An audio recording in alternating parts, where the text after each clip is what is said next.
Reading? What kind of chump would do a thing like that?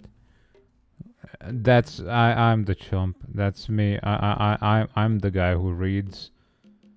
Hello. Hi.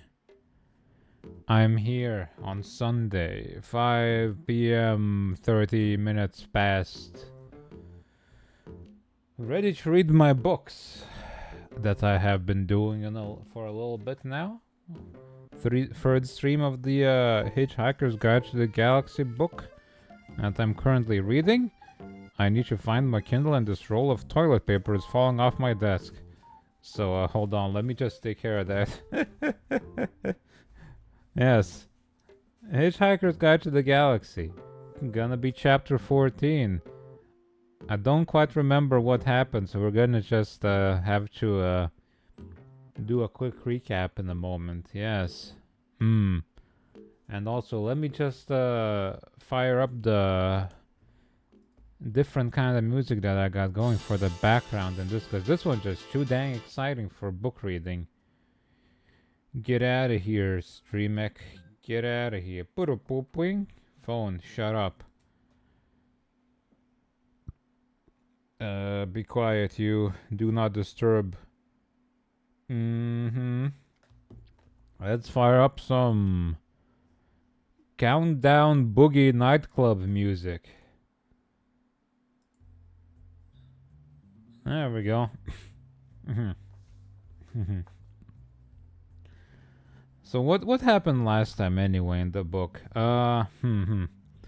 Ford and Arthur got vented into space out of the Volgon ship, and against all odds they got picked up by the starship Heart of Gold that was stolen by Zaphod Beeblebrox and his partner Trillian, who also happens to be the girlfriend not to be of Arthur from a party long past where Zaphod was also, and he just happened to steal her away from him. And Arthur has been angry ever since. Hey Shala, hello. And we also met Marvin, the depressed android, who is very relatable. He's just so dang depressed. And he's just like me, for real, for real. You will zone out while listening and you will enjoy it. And that's what these reading streams are all about, after all. Hopefully I can get through more of the book today, because I didn't play a game for 4 hours beforehand. Especially not one as annoying as Racing Lagoon was, or as long as Veil of Darkness was. In any case, I should do better today. Other than the fact I'm kinda sleepy. Because the weather is all dark and gloomy. And autumn is coming. And I ate a bunch of food 3 hours before stream, but it's still sitting heavy in my belly, so... You know, there's compounding factors, but it's gonna be fine, I'm sure. It's gonna be fine. Got the fever debuff. Man. Hopefully that doesn't last too long. I got nothing else, I suppose. My schedule for the week is almost over. It's almost done. Next week I'll have to find more games to play. And possibly another book to read if we finish this one today. Possibly won't finish it, but we'll be close. Wouldn't be surprised if you fell asleep on your sofa. Good. I hope you get your rest good. Yes. Hold on. Whoops. Schedule. There we go. That still works. Everything still works. Right. Let's get through it then. Let me just have a drink of water. I also didn't have my coffee yet, so that might complicate things a little bit. Let's get to it. The Hitchhiker's Guide to the Galaxy, Chapter 14. The Heart of Gold fled on silently through the night of space, now on conventional photon drive. Its crew of 4 were ill at ease, knowing that they had been brought together not of their own volition or by simple coincidence, but by some curious perversion of physics, as if relationships between people were susceptible to the same laws that govern the relationships between atoms and molecules. As the ship's artificial night closed in, they were each grateful to retire to separate cabins and try to rationalize their thoughts. Trillian couldn't sleep. She sat on a couch and stared at a small cage which contained her last and only links with Earth, 2 white mice that she had insisted Zaphod let her bring. She had expected never to see the planet again, but she was disturbed by her negative reaction to the news of the planet's destruction. It seemed remote and unreal, and she could not find thoughts to think about it. She watched the mice scurrying around the cage and running furiously in their little plastic tread wheels till they occupied her whole attention. Suddenly she shook herself and went back onto the bridge to watch over the tiny flashing lights and figures that charted the ship's progress through the void. She wished she knew what it was she was trying not to think about. Zaphod couldn't sleep. He also wished he knew what it was that he wouldn't have let himself think about. For as long as he could remember, he'd suffered from a vague, nagging feeling of being not all there. Most of the time, he was able to put this thought aside and not worry about it. But it had been reawakened by the sudden, inexplicable arrival of Ford Prefect and Arthur Dent. Somehow it seemed to conform to a pattern that he couldn't see. Ford couldn't sleep. He was too excited about being back on the road again. 15 years of virtual imprisonment were over, just as he was finally beginning to give up hope. Knocking about with Zaphod for a bit promised to be a lot of fun, though there seemed to be something faintly odd about this semi-cousin that he couldn't put his finger on. The fact that he had become president of the galaxy was freakishly astonishing, as was the manner of his leaving the post. Was there a reason behind it? There would be no point in asking Zaphod. He never appeared to have a reason for anything he did at all. He had turned infathomably into an art form. He attacked everything in life with a mixture of extraordinary genius and naive incompetence, and it was often difficult to tell which was which. Arthur slept. He was terribly tired. There was a tap at Zaphod's door. It slid open. Zaphod? Yeah? Trillian stood outlined in the oval of light. I think we just found what you came to look for. Hey, yeah? Ford gave up the attempt to sleep. In the corner of his cabin was a small computer screen and keyboard. He sat at it for a while and tried to compose a new entry for the guide on the subject of Vogons, but couldn't think of anything vitriolic enough, so he gave that up too, wrapped a robe around himself, and went for a walk on the bridge. As he entered, he was surprised to see 2 figures hunched excitedly over the instruments. See? The ship's about to move into orbit, Trillian was saying. There's a planet out there. It's at the exact coordinates you predicted. Zaphod heard a noise and looked up. Ford, he hissed. Hey, come take a look at this. Ford went and had a look at it. It was a series of figures flickering over a screen. You recognize those galactic coordinates? Said Zaphod. No. I'll give you a clue. Computer? Hi, gang, enthused the computer. This is getting real sociable, isn't it? Shut up, said Zaphod, and show up the screens. Light on the bridge sank. Pinpoints of light played across the consoles and reflected in 4 pairs of eyes that stared up at the external monitor screens. There was absolutely nothing on them. Recognize that? Whispered Zaphod. Ford frowned. No, he said. What do you see? Nothing. Recognize it? What are you talking about? We're in the Horsehead Nebula.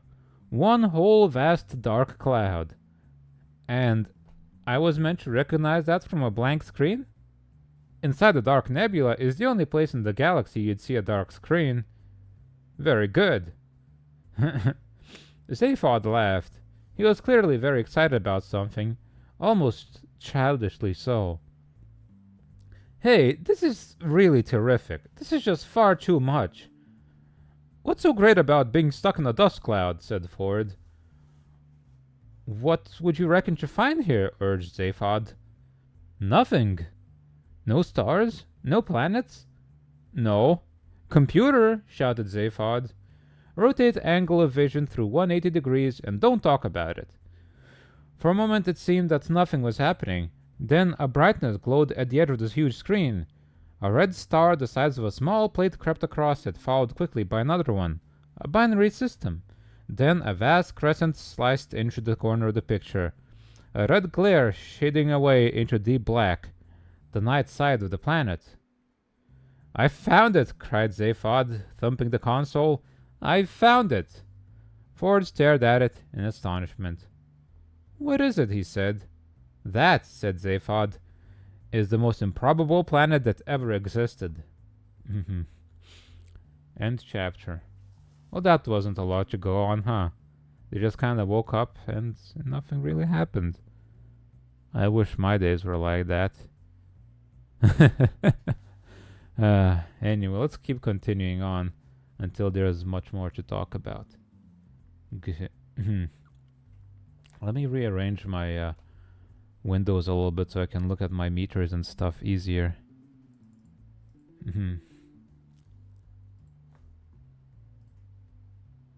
Alright. Chapter 15. Excerpt from the Hitchhiker's Guide to the Galaxy, page 634,784, section 5A, entry Magrathea.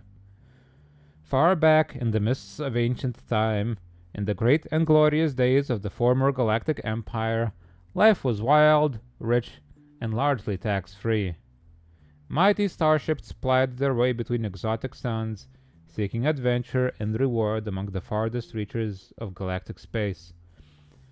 In those days, spirits were brave, the stakes were high, men were real men, women were real women, and small furry creatures from Alpha Centauri were real small furry creatures from Alpha Centauri, and all dared to brave unknown terrors, to do mighty deeds, to boldly split infinitives that no man had split before, and thus was the empire forged. Many men, of course, became extremely rich, but this was perfectly natural and nothing to be ashamed of, because no one was really poor, at least no one worth speaking of, and for all the richest and most successful merchants of life inevitably became rather dull and niggly, and they began to imagine that this was, therefore, the fault of the worlds they'd settled on. None of them was entirely satisfactory. Either the climate wasn't quite right in the later part of the afternoon, or the day was half an hour too long, or the sea was exactly the wrong shade of pink, and thus were created the conditions for a staggering new form of specialist industry, custom-made luxury planet building. The home of this industry was the planet Magrathea, where hyperspatial engineers sucked matter through wide holes in space to form it into dream planets, gold planets, platinum planets, soft rubber planets with lots of earthquakes, all lovingly made to meet the exacting standards that the galaxy's richest men naturally came to expect. But so successful was this venture that Magrathea itself soon became the richest planet of all time, and the rest of the galaxy was reduced to abject poverty. And so the system broke down, the empire collapsed, and the long, sullen silence settled over 1 billion hungry worlds, disturbed only by the pen-scratchings of scholars as they labored into the night over smug little treatises on the value of a planned political economy. Magrathea itself disappeared, and its memory soon passed into the obscurity of legend. In these enlightened days, of course, no one believes a word of it. Chapter 16. Well, that's a short chapter. Arthur awoke to the sound of argument and went to the bridge. Ford was waving his arms about. "You're crazy, Zaphod," he was saying. "Magrathea is a myth, a fairy story. It's what parents tell their kids about tonight if they want them to grow up to become economists. It's—" "And that's what we're currently in orbit about," insisted Zaphod. "Look, I can't help what you may personally be in orbit around," said Ford, "but this ship—" Computer, shouted Zaphod. Oh no. Hi there, this is Eddie, your shipboard computer, and I'm feeling just great, guys, and I know I'm just going to get a bundle of kicks out of any program you care to run through me. Arthur looked inquiringly at Trillian. She motioned him to come in, but kept quiet. Computer, said Zaphod, tell us what our present trajectory is. A real pleasure, feller, it burbled. We are currently in orbit at an altitude of 300 miles around the legendary planet of Magrathea. Proving nothing, said Ford. I wouldn't trust that computer to speak my weight. I can do that for you, sure, enthused the computer, punching out more ticker tape. I can even work out your personality problems to 10 decimal places if it will help. Trillian interrupted. Zaphod, she said. Any minute now we will be swinging around to the daylight side of this planet. Adding, whatever it turns out to be. Hey, what do you mean by that? The planet's where I predicted it would be, isn't it? Yes, I know there's a planet there. I'm not arguing with anyone. It's just that I wouldn't know Magrathea from any other lump of cold rock. Dawn's coming up if you want it. Okay, muttered Zaphod. Let's at least give our eyes a good time. Computer? Hi there, what can I... Just shut up and give us a view of the planet again. A dark, featureless mass once more filled the screens, the planet rolling away beneath them. They watched for a moment in silence, but Zaphod was fidgety with excitement. We are now traversing the night side, he said in a hushed voice. The planet rolled on. The surface of the planet is now 300 miles beneath us, he continued. He was trying to restore a sense of occasion to what he felt should have been a great moment. Magrathea! He was piqued by Ford's skeptical reaction. Magrathea! In a few seconds, he continued, we should see... There! The moment carried itself. Even the most seasoned star tramp can't help but shiver at the spectacular drama of a sunrise seen from space. But the binary sunrise is one of the marvels of the galaxy. Out of the utter blackness stabbed a sudden point of blinding light. It crept up by slight degrees and spread sideways in a thin crescent blade.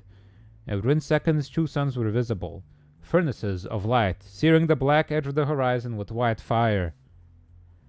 Fierce shafts of color streaked through the thin atmosphere beneath them.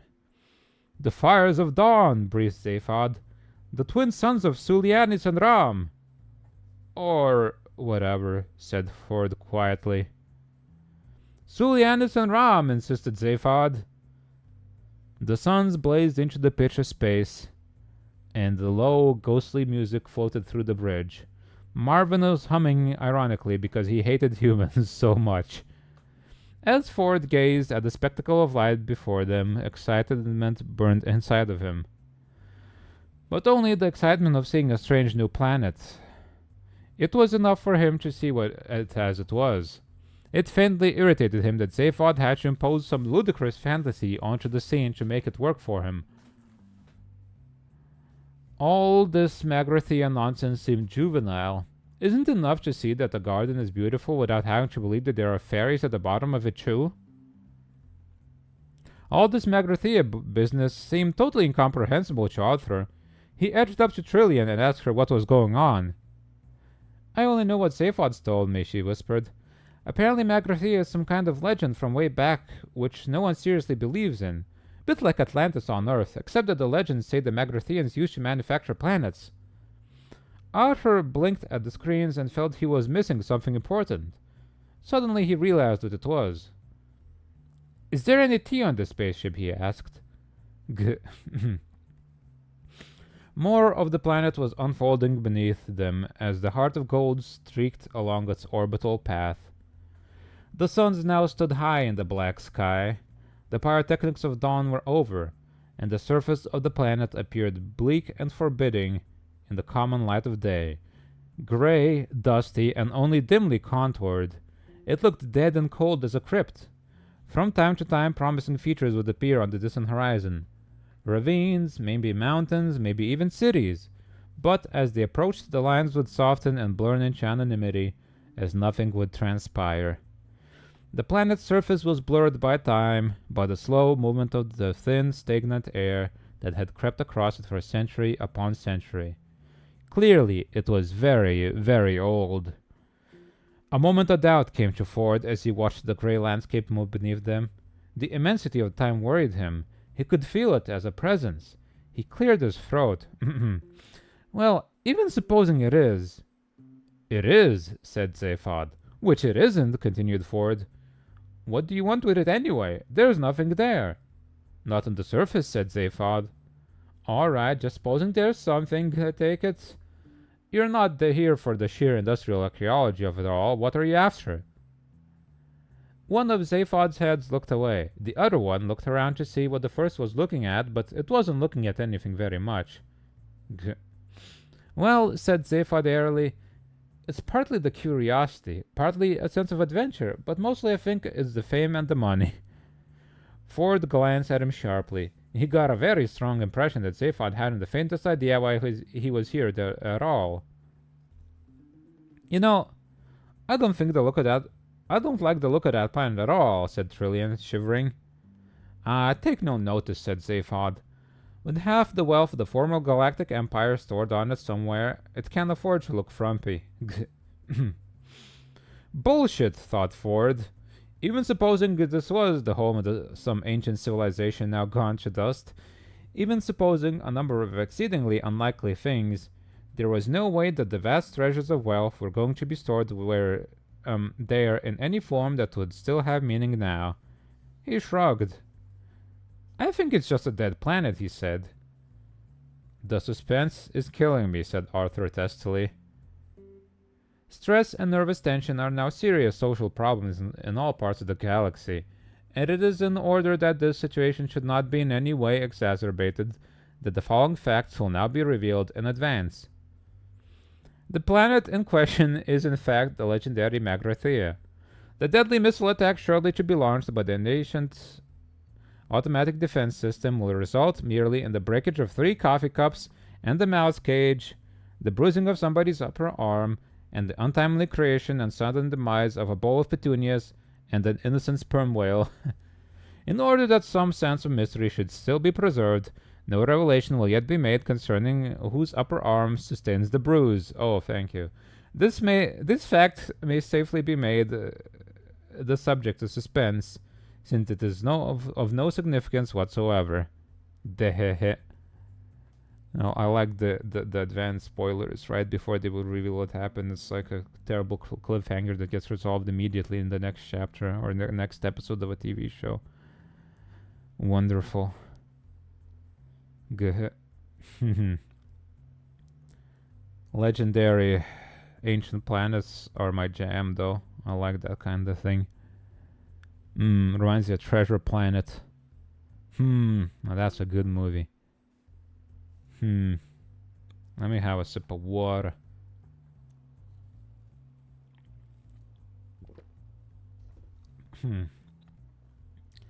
Chapter 17.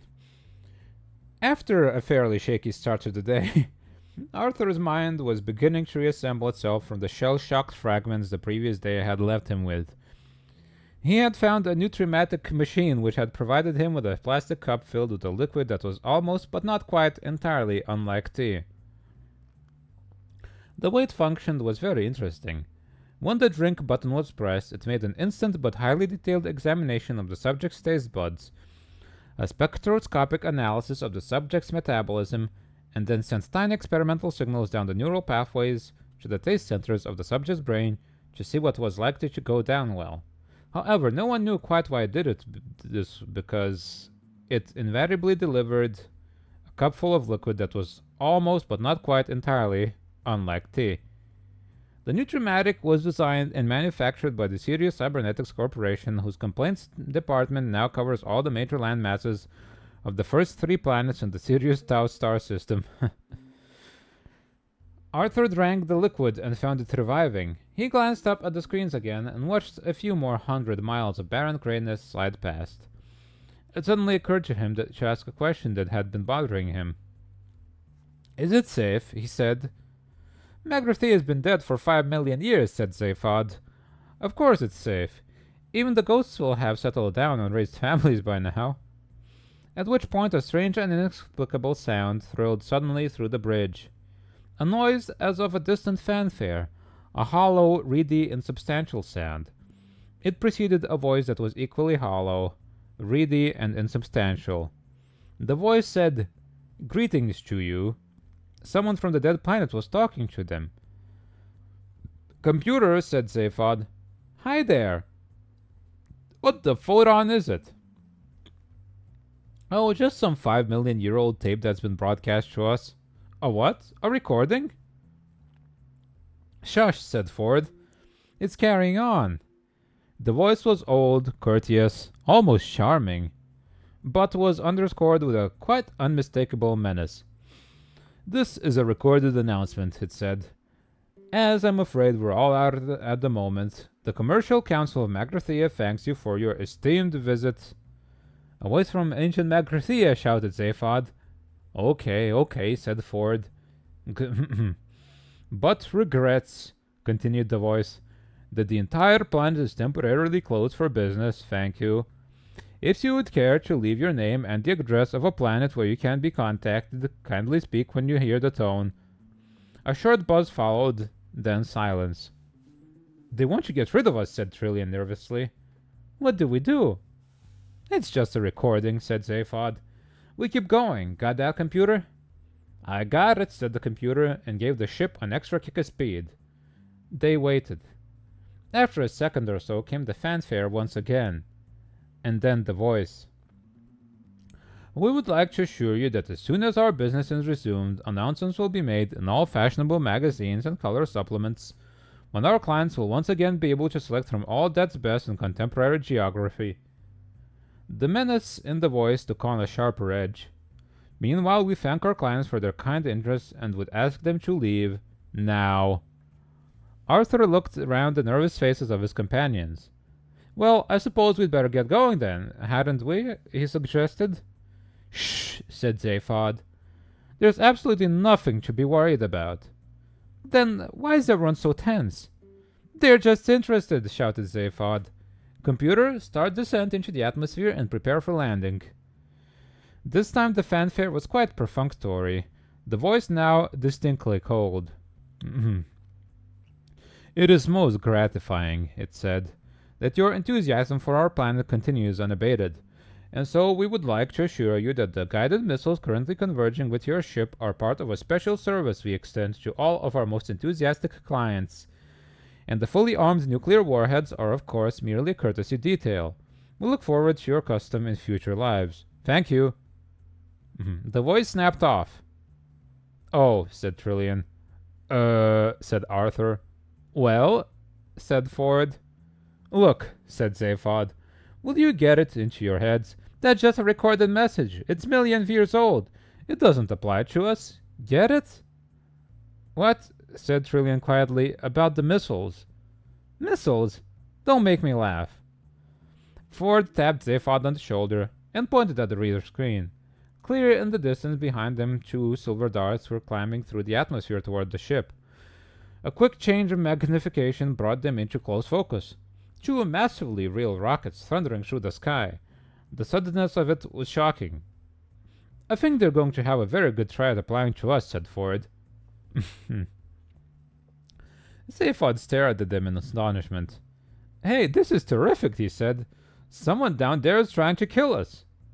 "Terrific," said Arthur. "But don't you see what this means?" "Yes, we're going to die." "Yes, but apart from that." "Apart from that?" "It means we must be onto something." "How soon can we get off it?" Second by second, the image of the missiles on the screen grew larger. They had swung round now onto the direct homing course, so that all that could be seen of them now was the warheads, head on. "As a matter of interest," said Trillian, "what are we going to do?" "Just keep cool," said Zaphod. "Is that all?" shouted Arthur. "No, we're also going to, take evasive action," said Zaphod with a sudden access of panic. "Computer, what evasive action can we take?" None, I'm afraid, guys," said the computer. "Or something," said Zaphod. He said. There seems to be something jamming my guidance systems, explained the computer brightly. Impact minus 45 seconds. Please call me Eddie if it will help you to relax. Zaphod tried to run in several equally decisive directions simultaneously. Right, he said. We've got to get manual control of this ship. Can you fly her? Asked Ford pleasantly. No. Can you? No. Trillian, can you? No. Fine, said Zaphod, relaxing. We'll do it together. I can't either, said Arthur, who felt it was time he began to assert himself. I'd guess that, said Zaphod. Okay, computer. I want full manual control now. You got it, said the computer. Several large desk panels slid open, and banks of control consoles sprang up out of them, showering the crew with bits of expanded polystyrene packaging and balls of rolled-up cellophane. Those controls had never been used before. The Zaphod stared at them wildly. Okay, Ford, he said. Full retro thrust and 10 degrees starboard or something. Good luck, guys, chirped the computer. Impact minus 30 seconds. Ford leaped to the controls.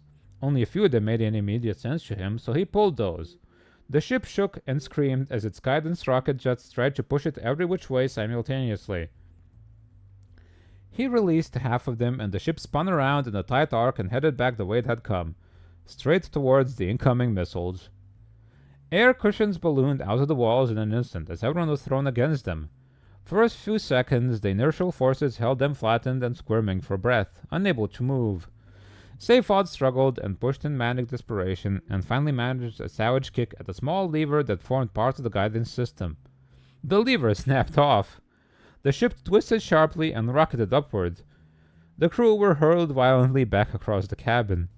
Ford's copy of the Hitchhiker's Guide to the Galaxy smashed into another section of the control console, with the combined result that the guide started to explain to anyone who cared to listen about the best ways of smuggling Antarean parakeet glands out of Antares.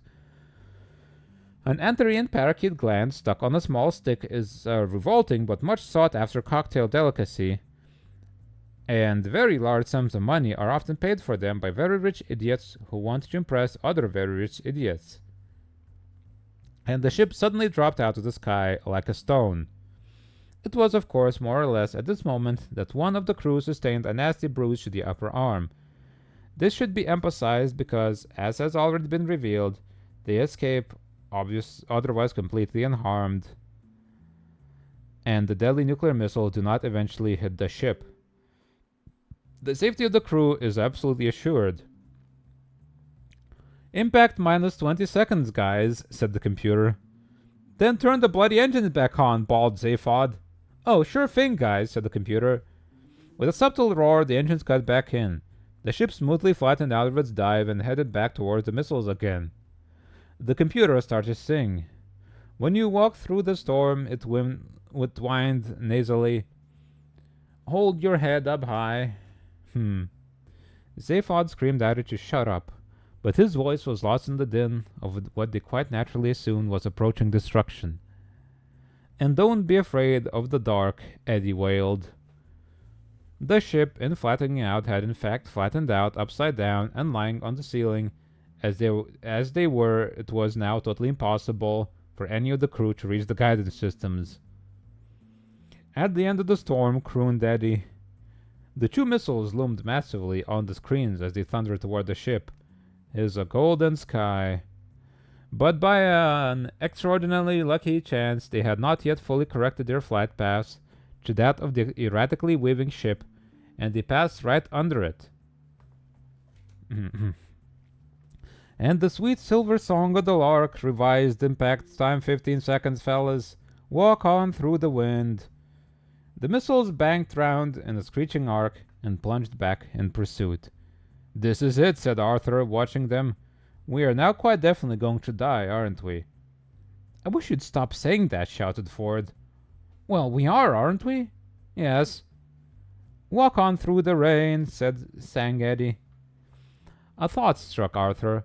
He struggled to his feet. Why doesn't anyone turn on this improbability drive thing, he said. We could probably reach that. What are you, crazy? Said Zaphod. Without proper programming, anything could happen. Does that matter at this stage? Shouted Arthur. Though your dreams be tossed and blown, sang Eddie. Arthur scrambled up onto one of the excitingly chunky pieces of molded contouring where the curve of the wall met the ceiling. Walk on, with hope in your heart. Does anyone know why Arthur can't turn on the improbability drive? Shouted Trillian. And you'll never walk alone. Impact minus 5 seconds. It's been great knowing you guys. God bless. You'll never walk alone. I said, yelled Trillian, does anyone know? The next thing that happened was a mind-manglingly explosion of noise and lightning. End of chapter. Hi, Pixie. Thank you for the lurk. Ooh, gotta get some coffee in my brain.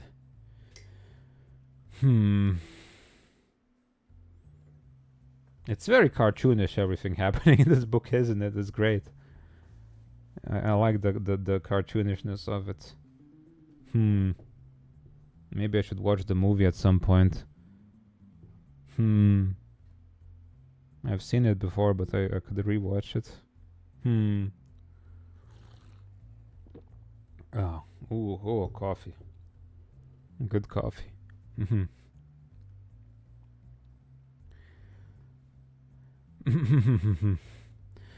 Let's see. Let me get another sip there.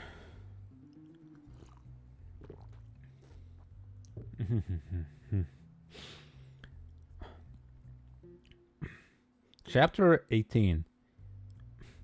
And the next thing that happened after that was that the Heart of Gold continued on its way perfectly normally, with a rather fetchingly redesigned interior. It was somewhat larger and done out in delicate pastel shades of green and blue.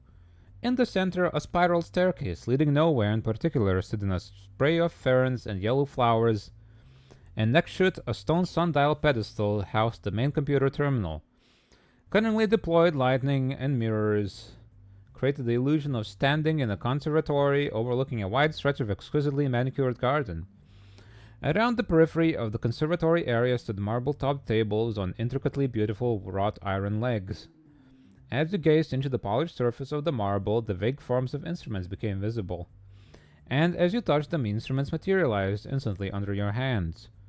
Looked at from the correct angles, the mirrors appeared to reflect all the required data readouts, though it was far from clear where they were reflected from. It was in fact sensationally beautiful.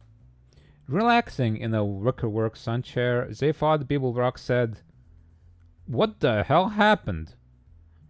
"Well, I was just saying," said Arthur, lounging by a small fish pool. "There's this improbability drive switch over there." He waved at where it had been. There was a potted plant there now. "But where are we?" said Ford, who was sitting on the spiral staircase, a nicely chilled pan-galactic gargle blaster in his hand. "Exactly where we were, I think," said Trillian, as all about them the mirror suddenly showed them an image of the blighted landscape of Magrathea, which still scooted along beneath them. Zaphod leaped out of his seat. "Then what's happened to the missiles?" he said. A new and astounding image appeared in the mirrors. "They would appear," said Ford doubtfully, "to have turned into a bowl of petunias and a very surprised-looking whale." "At an improbability factor," cut in Eddie, who hadn't changed a bit, "of 8,767,128 to 1 against." Zaphod stared at Arthur. "Did you think of that, Earthman?" he demanded. "Well," said Arthur, "all I did was—" "That's very good thinking, you know. Turn on the improbability drive for a second without first activating the proofing screens.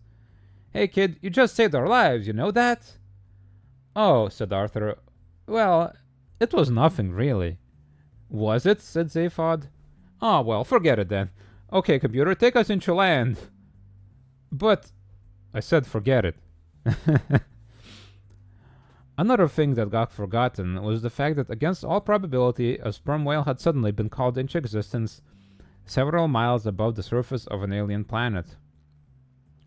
And since this is not a naturally tenable position for a whale, this poor innocent creature had very little time to come to terms with its identity as a whale before it then had to come to terms with not being a whale anymore.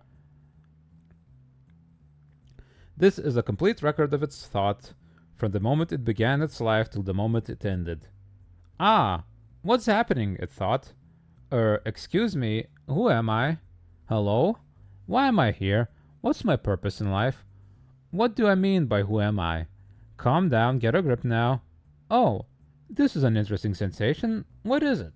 It's a sort of yawning, tingling sensation in well, I suppose I'd better start finding names for things if I want to make any headway in what for the sake of what I shall call an argument I shall call the world. So let's say, call it my stomach.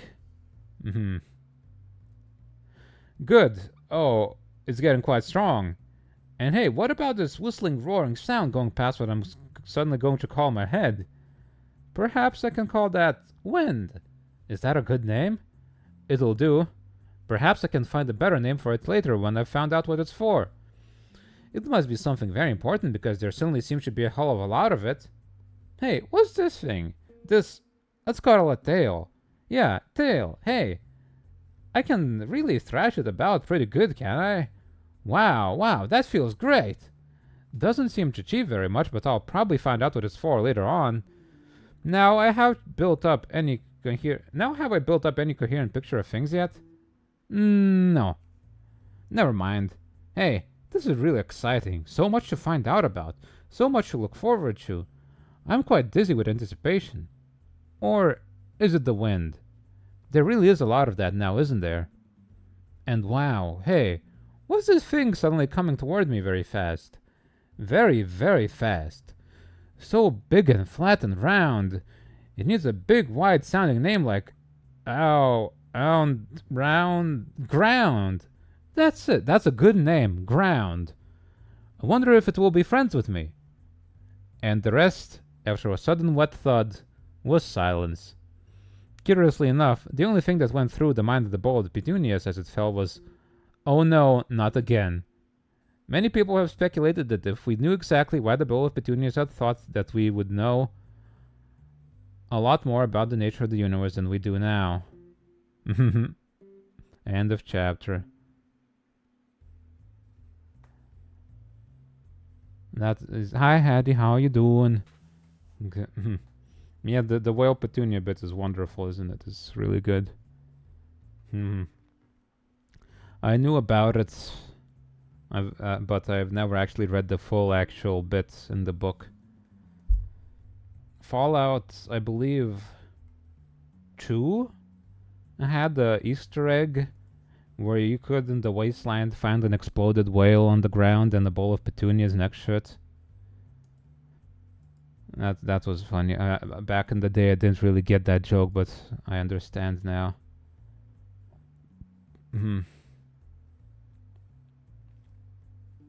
Your friend had the tattoo of the flower pot saying "not again." That's a good tattoo to have. Man, I'm hiccuping a lot today.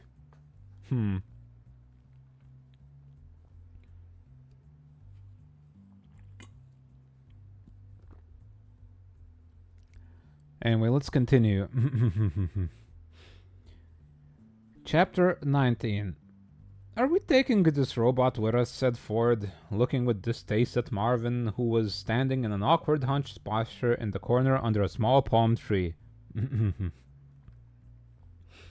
Zaphod glanced away from the mirror screen, which presented a panoramic view of the blighted landscape on which the Heart of Gold had now landed. "Oh, the paranoid android," he said. "Yeah, we'll take him. But what are you supposed to do with a manically depressed robot?" "You think you got problems," said Marvin, as if he was addressing a newly occupied coffin. "What are you supposed to do if you are a manically depressed robot?" "No, don't bother to answer that. I'm 50,000 times more intelligent than you, and even if I don't know the answer, it gives me a headache just trying to think down to your level." Triana burst through the door from her cabin. "My white mice have escaped," she said. An expression of deep worry and concern failed to cross either of Zaphod's faces. "Not sheer white mice," he said. Trillian glared an upset glare at him and disappeared again. It is possible that her remark would have commanded greater attention had it been generally realized that human beings were only the third most intelligent life form present on the planet Earth, instead of, as was generally thought by most independent observers, the second. Good afternoon, boys. The voice was oddly familiar, but oddly different, and had a matriarchal twang. It announced itself to the crew as they arrived at the airlock hatchway that would let them out on the planet's surface. They looked at each other in puzzlement. "It's the computer," explained Zaphod.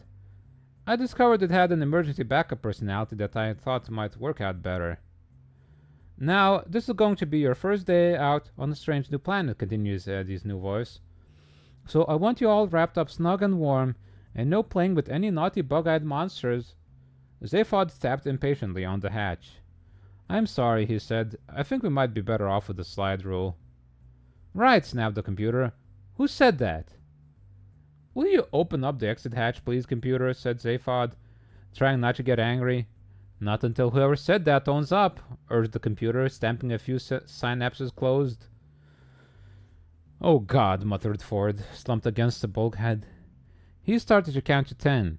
He was desperately worried that one day sentient life forms would forget how to do this.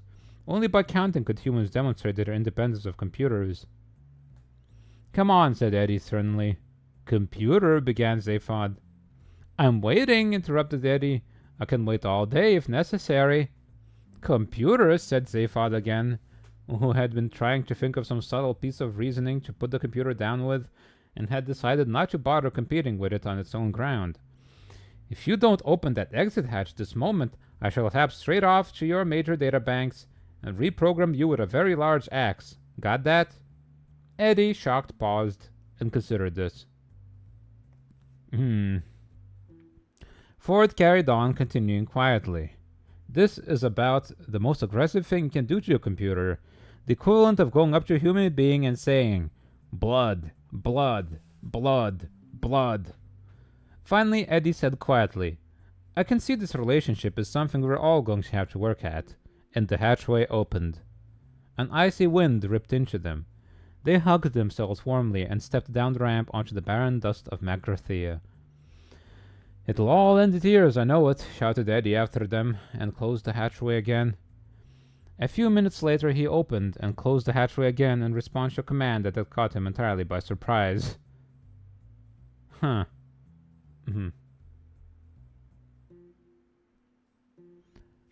Chapter 20. Big stretch. We're getting through these chapters really fast today, huh? They are pretty short. You gotta stretch and stuff. Give me a moment.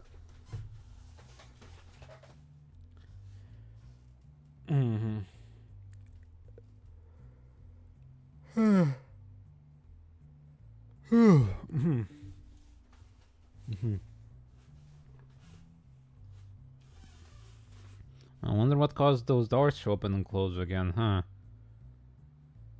An imposter on the ship.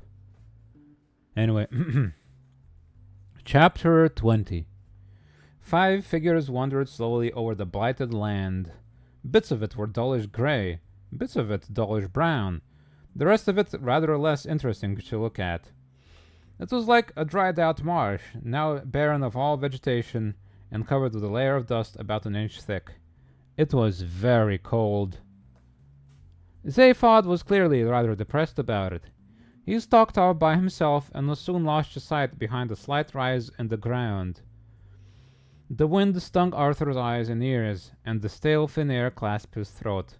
However, the thing that was stung most was his mind. "It's fantastic," he said, and his own voice rattled his ears. Sound carried badly in this thin atmosphere. "Desolate hole, if you ask me," said Ford. "I could have more fun in a cat litter." He felt a mounting irritation. Of all the planets and all the star systems of all the galaxy, many wild and exotic, seething with life, didn't he just have to turn up at a dump like this after 15 years of being a castaway? Not even a hot dog stand in evidence. He stooped down and picked up a cold clod of earth. but there was nothing underneath it worth crossing thousands of light years to look at. No, insisted Arthur. Don't you understand? This is the first time I've actually stood on the surface of another planet. A whole alien world. Pity it's such a dump, though. Trillian hugged herself, shivered, and frowned.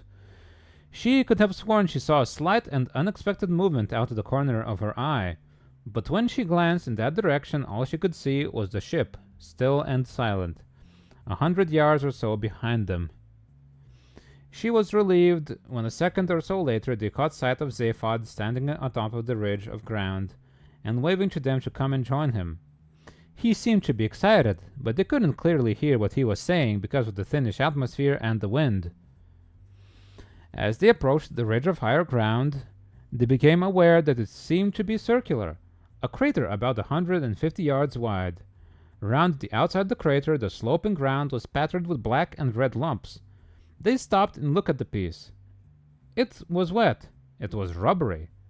With horror, they suddenly realized that it was fresh whale meat. At the top of the crater's lip, they met Zaphod. Look, he said, pointing into the crater. In the center lay the exploded carcass of a lonely sperm whale that hadn't lived long enough to be disappointed with its lot. The silence was only disturbed by the slight involuntary spasms of Trillian's throat. I suppose there's no point in trying to bury it, murmured Arthur, and then wished he hadn't. Come, said Zaphod, and started back down into the crater. What, down there? Said Trillian with severe distaste. Yeah, said Zaphod. Come on, I got something to show you. We can see it, said Trillian. Not that, said Zaphod. Something else. Come on. They all hesitated. Come on, insisted Zaphod. I found a way in. In? Said Arthur in horror. Into the interior of the planet. An underground passage. The force of the whale's impact cracked it open, and that's where we have to go. Where no man has trod these 5 million years. Into the very depths of time itself. Marvin started his ironical humming again. Zaphod hit him, and he shut up. With little shudders of disgust, they all followed Zaphod down the incline into the crater, trying very hard to avoid looking at its unfortunate crater. Life, said Marvin dolefully. Loathe it or ignore it. You can't like it. The ground had caved in where the whale had hit it, revealing a network of galleries and passages, now largely obstructed by collapsed rubble and entrails. Zaphod had made a start clearing a way into one of them, but Marvin was able to do it rather faster. Dank air wafted out of its dark recesses, and as Zaphod shone a flashlight into it, little was visible in the dusty gloom. According to the legends, he said, the Magrathians lived most of their lives underground. Why is that? Said Arthur. Did the surface become too polluted or overpopulated? No, I don't think so, said Zaphod. I think they just didn't like it very much. Are you sure you know what you're doing? Said Trillian, peering nervously into the darkness. We've been attacked once already, you know. Look, kid, I promise you the live population of this planet is nil plus the 4 of us, so come on. Let's get in there. Hey, Earthman. Arthur, said Arthur. Yeah, could you just sort of keep this robot with you and guard this end of the passageway, okay? Guard, said Arthur. What from? You just said there's no one here. Yeah, well, just for safety, okay? Said Zaphod. Whose? Yours or mine? Good lad. Okay, here we go. Zaphod scrammed down into the passage, followed by Trillian and Ford. Well, I hope you all have a really miserable time, complained Arthur. Don't worry, Marvin assured him. They will. In a few seconds they had disappeared from view. Arthur stamped around in a huff, and then decided that a whale's graveyard is not on the whole a good place to stamp around in. Marvin eyed him balefully for a moment, and then turned himself off. Zaphod marched quickly down the passageway, nervous as hell, but trying to hide it by striding purposefully. He flung the beam around. The walls were covered in dark tiles and were cold to the touch, the air thick with decay. "There, what did I tell you?" he said. "An inhabited planet, Magrathea." And he strode on through the dirt and debris that littered the tile floors. Trillian was reminded unavoidably of the London Underground, though it was less thoroughly squalid. At intervals along the walls, tiles gave way to large mosaics, simple angular patterns in bright colors. Trillian stopped and studied one of them, but could not interpret any sense in them. She called to Zaphod. "Hey, have you any idea what these strange symbols are?" "I think they're just strange symbols of some kind," said Zaphod, hardly glancing back. Trillian shrugged and hurried after him. From time to time, a doorway led either to the left or right into smallish chambers, which Ford discovered should be full of derelict computer equipment. He dragged Zaphod into one to have a look. Trillian followed. Look, said Ford. "You reckon this is Magrathea?" "Yeah," said Zaphod. "And we heard the voice, right?" "Okay, so I bought the fact that it's Magrathea for the moment. What you have so far said nothing about is how in the galaxy you found it. You didn't just look it up in the Star Atlas, that's for sure." "Research, government archives, detective work, few lucky guesses. Easy." "And then you stole the heart of gold to come and look for it with?" "I stole it to look for a lot of things." "A lot of things," said Ford in surprise. "Like what?" "I don't know." "What?" "I don't know what I'm looking for." "Why not?" Because I think it might be because if I knew, I wouldn't be able to look for them." "What? Are you crazy?" "It's a possibility I haven't ruled out yet," said Zaphod quietly. "I only know as much about myself as my mind can work out under its current conditions. And its current conditions are not good." For a long time nobody said anything as Ford gazed at Zaphod with a mind suddenly full of worry. "Listen, old friend, if you want to," started Ford eventually. "No, wait. I'll tell you something," said Zaphod. "I freewheel a lot. I get an idea to do something, and hey, why not? I do it. I reckon I'll become president of the galaxy, and it just happens. It's easy. I decide to steal this ship. I decide to look for Magrathea, and it all just happens. Yeah, I work out how it can best be done, right? But it always works out. It's like having a galactic credit card which keeps on working though you never send off the checks. And then whenever I stop and think, why did I want to do something? How did I work out how to do it? I get a very strong desire just to stop thinking about it, like I have now. It's a big effort to talk about it." Zaphod pauses for a little while. For a while there was silence. Then he frowned and said, "Last night I was worrying about this again, about the fact that part of my mind just didn't seem to work properly. Then it occurred to me that the way it seemed was that someone else was using my mind to have good ideas without telling me about it. I put the I put the two ideas together and decided that maybe that somebody had locked off part of my mind for that purpose, which was why I couldn't use it.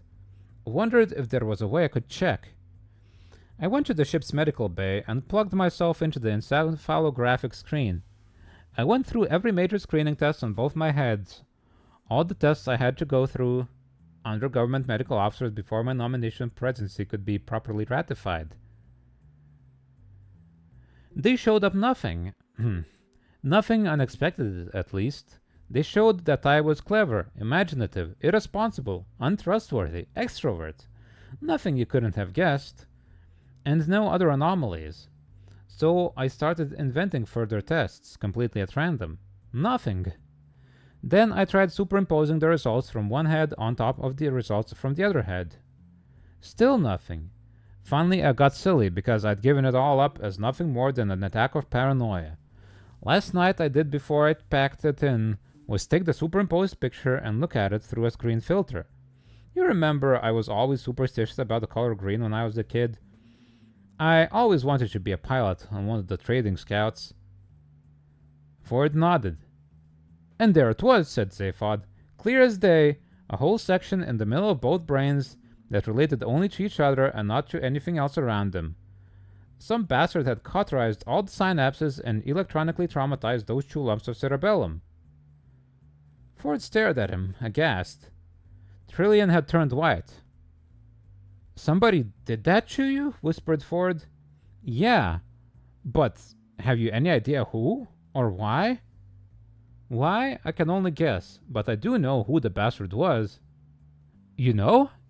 How do you know? Because they left their initials burned into the cauterized synapses. They left them there for me to see. Ford stared at him in horror and felt his skin begin to crawl. Initials? Burned into your brain? Yeah. Well, what were they for God's sake? Zaphod looked at him in silence again for a moment. Then he looked away. ZB, he said quietly. At that moment, a steel shutter slammed down behind them, and gas started to pour into the chamber. I'll tell you about it later, choked Zaphod as all 3 passed out. You know, I understand Zaphod. I kinda get him, in a way.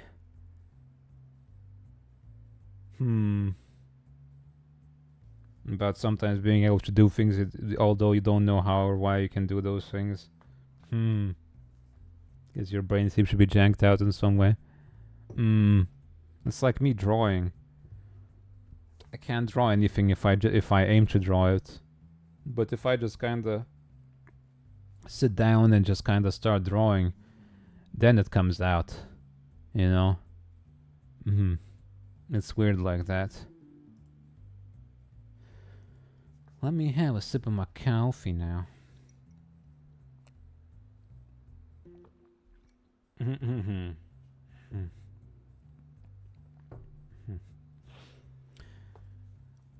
Chapter 21.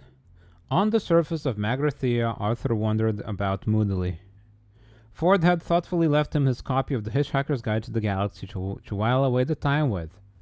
He pushed a few buttons at random. The Hitchhiker's Guide to the Galaxy is a very unevenly edited book and contains many passages that simply seemed to its editors like a good idea at the time. One of these, the one Arthur now came across, supposedly relates the experiences of one Vtuber, a quiet young student at the University of Maximegalon, who pursued a brilliant academic career studying ancient philology, transformational ethics, and the wave harmonic theory of historical perception, and then, after a night of drinking Pangalactic Gargle Blasters with Zaphod Beeblebrox, became increasingly obsessed with the problem of what had happened to all the ballpoints he'd bought over the past few years. There followed a long period of painstaking research during which he visited all the major centers of ballpoint lost throughout the galaxy, and eventually came up with a quaint little theory which quite caught the public imagination at the time. Somewhere in the cosmos, he said, along with all the planets inhabited by humanoids, reptiloids, fishoids, walking treeoids, and superintelligent shades of the color blue, there was also a planet entirely given over to the ballpoint life forms. And it was to this planet that unattended ballpoints would make their way, slipping away quietly through wormholes in space to a world where they knew they could enjoy a uniquely ballpointed lifestyle, responding to highly ballpoint-oriented stimuli, and generally leading the ballpoint equivalent of the good life. And, as theories go, this was all very fine and pleasant until Veet Wujagig suddenly claimed to have found this planet, and to have worked there for a while driving a limousine for a family of cheap green retractables, whereupon he was taken away, locked up, wrote a book, and was finally sent into tax exile, which is the usual fate reserved for those who are determined to make fools of themselves in public.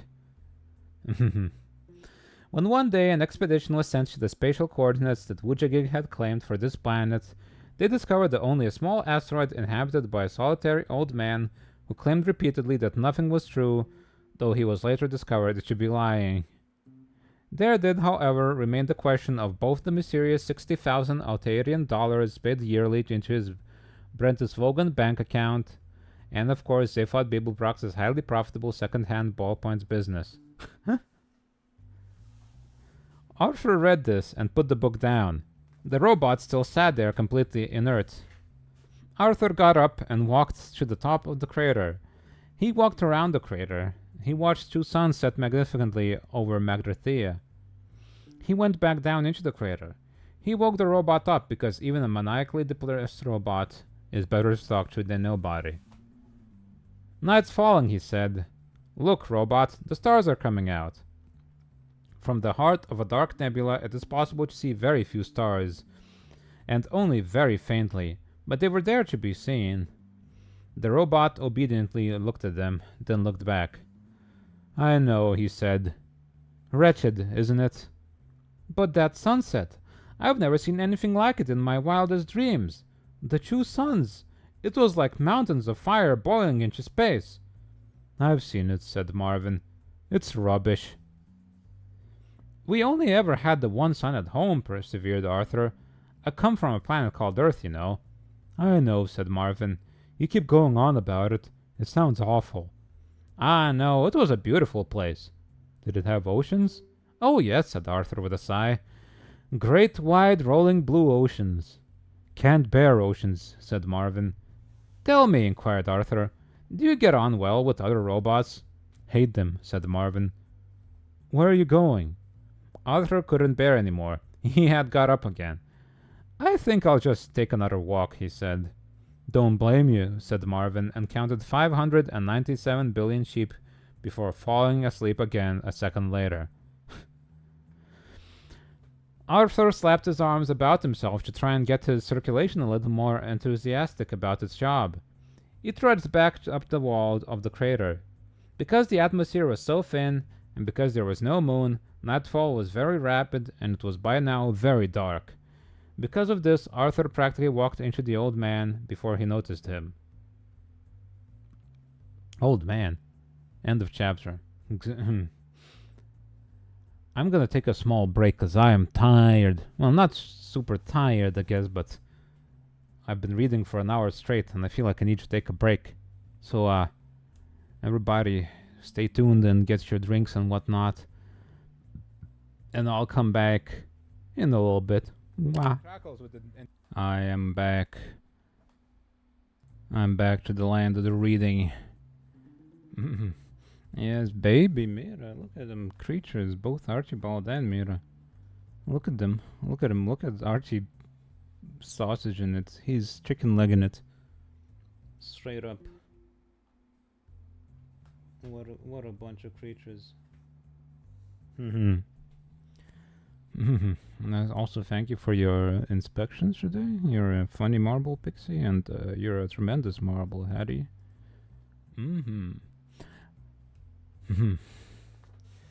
He's ascending, yep. Archibald is turning to just a lump of fuzz and nothing else, really.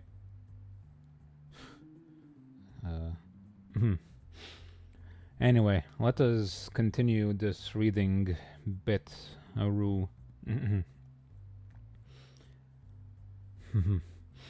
Chapter 22. He was standing with his back to Arthur, watching the very last glimmers of light sink into blackness beyond the horizon. He was tallish, elderly, and dressed in a single long gray robe. When he turned, his face was thin and distinguished, careworn but not unkind, the sort of face you would happily bank with. But he didn't turn yet, not even to react to Arthur's yelp of surprise.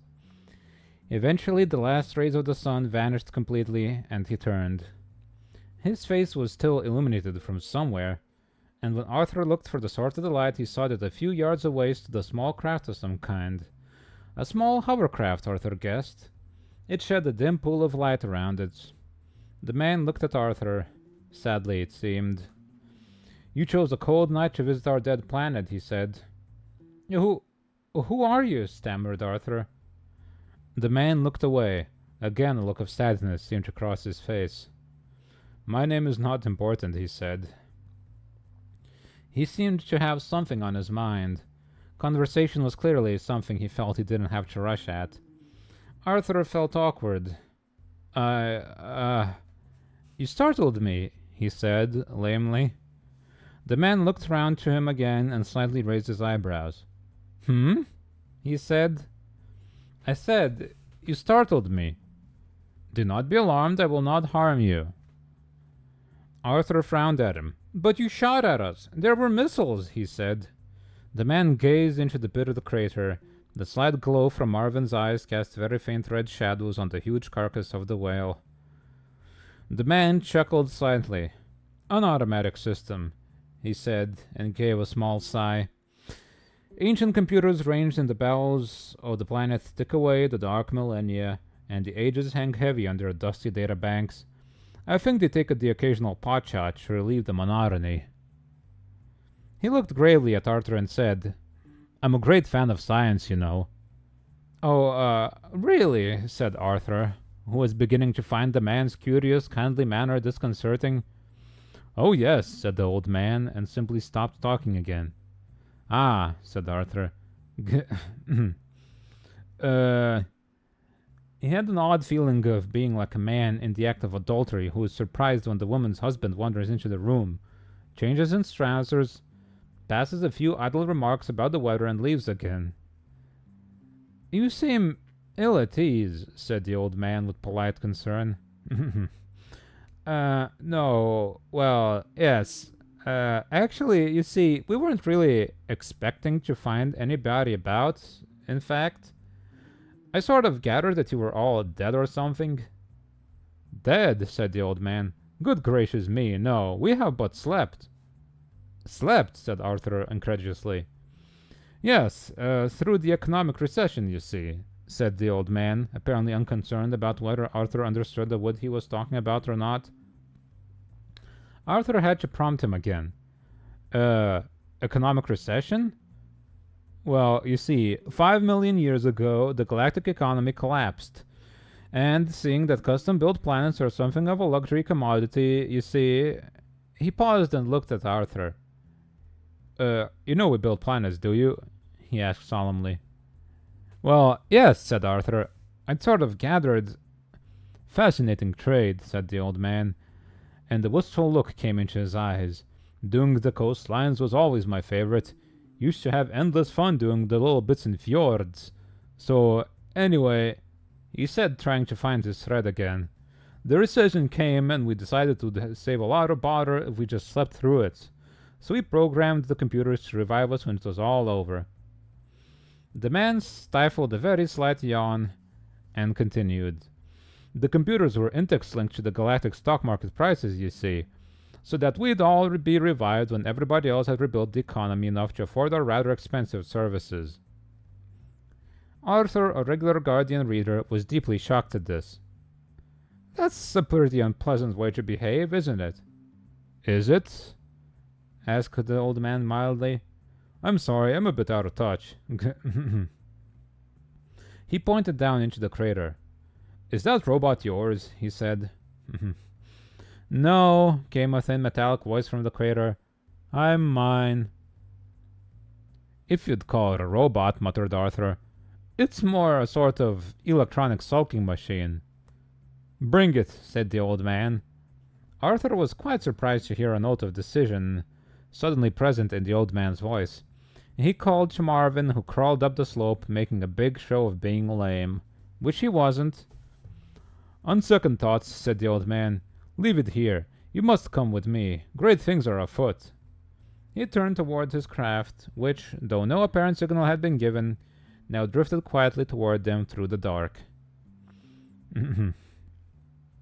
Arthur looked down at Marvin, who now made an equally big show of turning round laboriously and trudging down into the crater again, muttering sour nothings to himself. "Come," called the old man. "Come now, or you will be late." "Late? For what for?" said Arthur.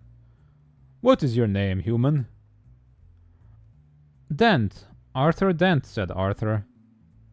"Late as in the late Dent Arthur Dent," said the old man sternly. "It's a sort of threat, you see." Another wistful look came into his tired old eyes. "I've never been very good at them myself, but I'm told they can be very effective." Arthur blinked at him. What an extraordinary person, he muttered to himself. I beg your pardon, said the old man. Oh, nothing, I'm sorry, said Arthur in embarrassment. All right, where do we go? In my air car, said the old man, motioning Arthur to get into the craft which had settled silently next to them. We are going deep into the bowels of the planet, where even now our race is being revived from its 5 million-year slumber. Magrathea awakes. Arthur shivered involuntarily as he seated himself next to the old man. The strangeness of it, the silent bobbing movement of the craft as it soared into the night sky, quite unsettled him. He looked at the old man, his face illuminated by the dull glow of tiny lights on the instrument panel. Excuse me, he said to him. What is your name, by the way? My name, said the old man, and the same distant sadness came into his face again. He paused. My name, he said, is Slartibartfast. Arthur practically choked. I beg your pardon, he sputtered.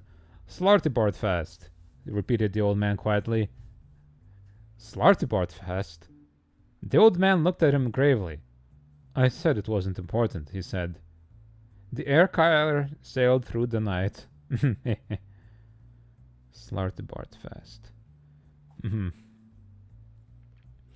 That sounds something that people would do if they could do it, just sleep through a recession. I feel like I'd do it even. It's like, oh, the life is terrible and the economy is collapsing. Yeah, sure, I'll do it. Yeah, I'll sleep through until the year 2050. When the world isn't around anymore, probably, honestly. Very good, very good.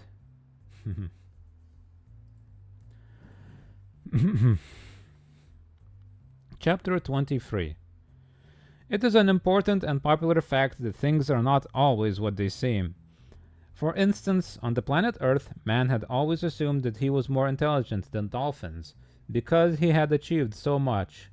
The wheel, New York, wars, and so on. Well, all the dolphins had ever done was muck about in the water having a good time. But conversely, the dolphins had always believed that they were far more intelligent than man, for precisely the same reasons. Curiously enough, the dolphins had long known of the impending destruction of the planet Earth, and had made many attempts to alert humankind to the danger. But most of their communications were misinterpreted as amusing attempts to punch footballs or whistle for tidbits. So they eventually gave up and left the Earth by their own means shortly before the Vogons arrived. The last ever dolphin message was misinterpreted as a surprisingly sophisticated attempt to do a double backward somersault through a hoop while whistling the Star-Spangled Banner. But in fact, the message was this: so long, and thanks for all the fish. In fact, there was only one species on the planet more intelligent than dolphins, and they spent a lot of their time in behavioral research laboratories running around inside wheels and conducting frighteningly elegant and subtle experiments on man. The fact that once again man completely misinterpreted this relationship was entirely according to these creatures' plans.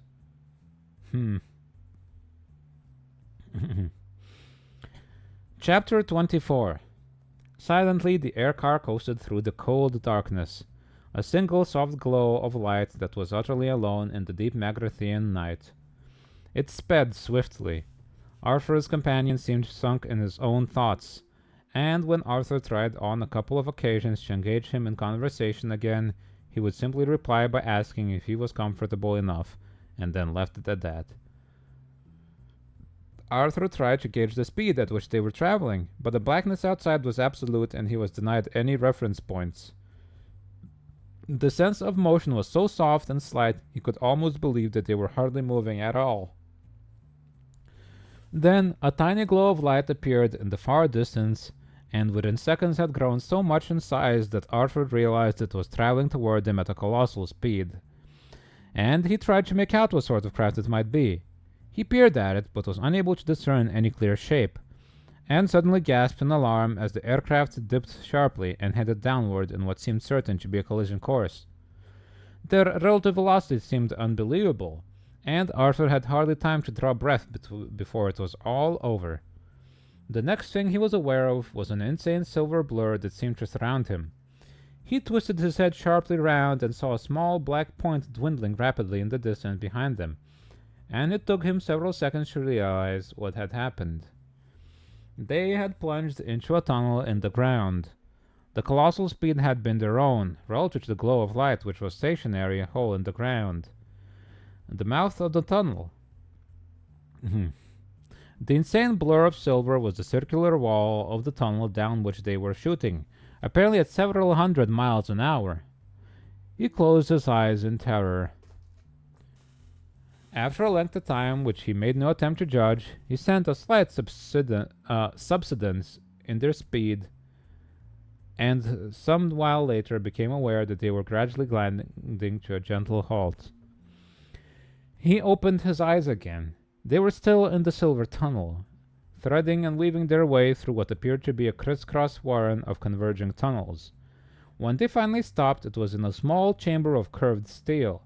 Several tunnels also had their termini here, and at the farther end of the chamber Arthur could see a large circle of dim, irritating light. It was irritating because it played tricks with the eyes.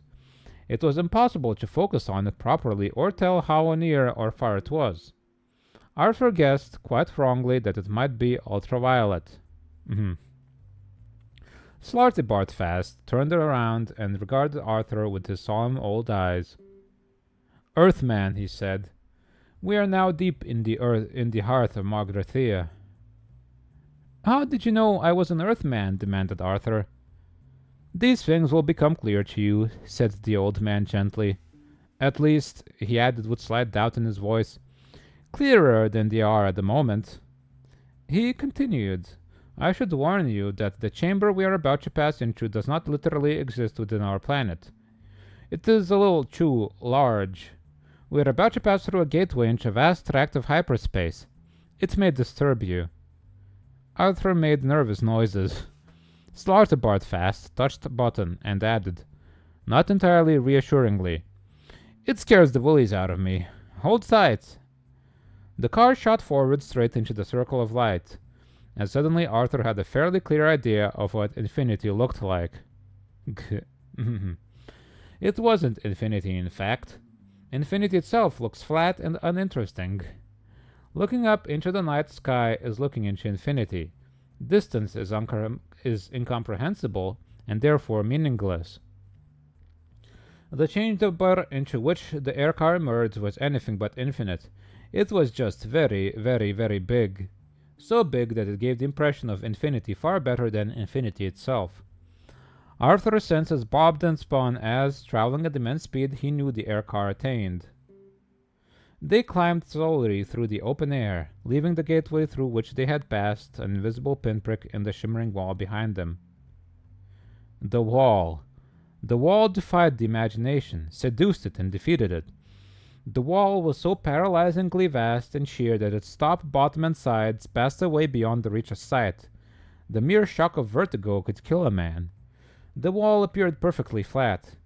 It would take the finest laser measuring equipment to detect that as it climbed, appeared to infinity, as it dropped dizzily away, as it planed out to either side, it also curved. It met itself again 13 light seconds away.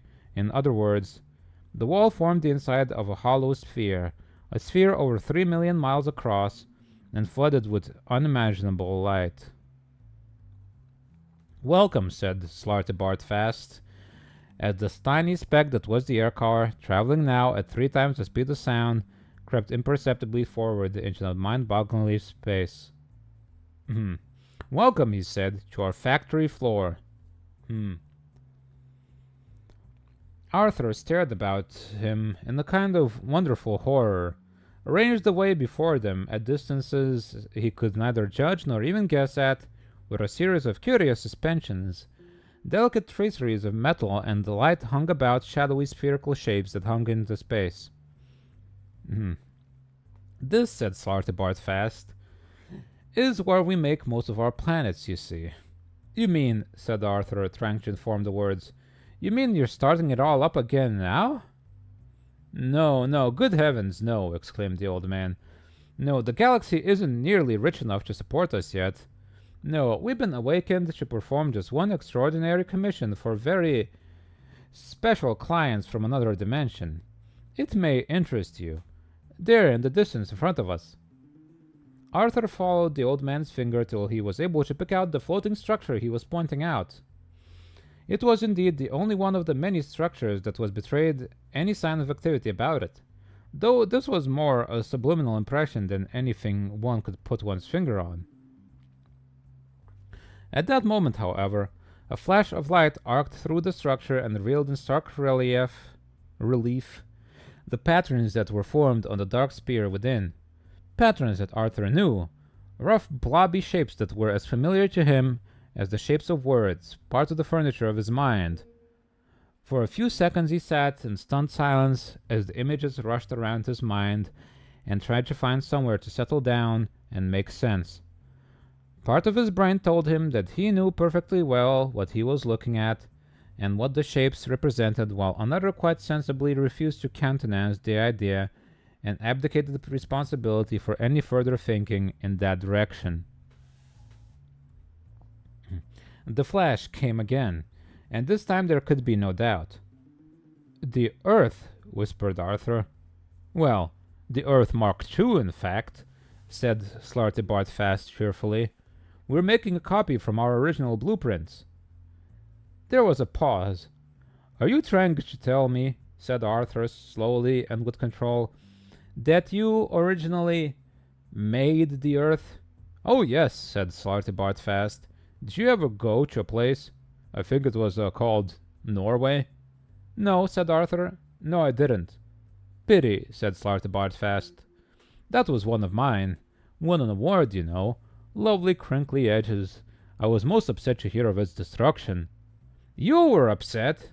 "Yes. 5 minutes later and it wouldn't have mattered so much. It was a quite shocking cock-up." "Huh?" said Arthur. "The mice were furious." "The mice were furious?" "Oh, yes," said the old man mildly. "Yes, well, so expect were the dogs and cats and duck-billed platypuses, but..." But they hadn't paid for it, you see, had they?" "Look," said Arthur, "would it save you a lot of time if I just gave up and went mad now?" For a while the aircar flew on in awkward silence, then the old man tried patiently to explain. "Earthman, the planet you lived on was commissioned, paid for, and run by mice. It was destroyed 5 minutes before the completion of the purpose for which it was built, and we've got to build another one." Only one word was registering with Arthur. "Mice?" he said. "Indeed, Earthman. Look, sorry, are we talking about the little white furry things with the cheese fixation and women standing on tables screaming in early 60s sitcoms?" Slartibartfast coughed politely. "Earthman," he said, "it is sometimes hard to follow your mode of speech. Remember, I have been asleep inside this planet of Magrathea for 5 million years and know little of these early 60s sitcoms of which you speak. These creatures you call mice, you see, they are not quite as they appear. They are merely the protrusion into our dimension of vastly hyper-intelligent pan-dimensional beings. The whole business with the cheese and the squeaking is just a front." The old man paused and with a sympathetic frown continued. "They've been experimenting on you, I'm afraid." Arthur thought about this for a second, and then his face cleared. No," he said. "I see the source of misunderstanding now. No, look, you see, what happened was that we used to do experiments on them. They were often used in behavioral research, Pavlov and all that sort of stuff. So what happened was that the mice would be set all sorts of tests, learning to ring bells, run around mazes, and things just so that the whole nature of learning process could be examined. From our observations of their behavior, we were able to learn all sorts of things about our own." Arthur's voice trailed off. "Such subtlety," said Slartibartfast. "One has to admire it." "What?" said Arthur. "How better to disguise their real natures, and how better to guide your thinking? Suddenly running down a maze the wrong way, eating the wrong bit of cheese, unexpectedly dropping dead of myxomatosis. If it's finely calculated, the cumulative effect is enormous." He paused for effect. You see, Earthman, they really are particularly clever, hyper-intelligent pan-dimensional beings. Your planet and people have formed the matrix of an organic computer running a 10 million year research program. Let me tell you the whole story. It'll take a little time. Time, said Arthur weakly, is not currently one of my problems. Mm-hmm.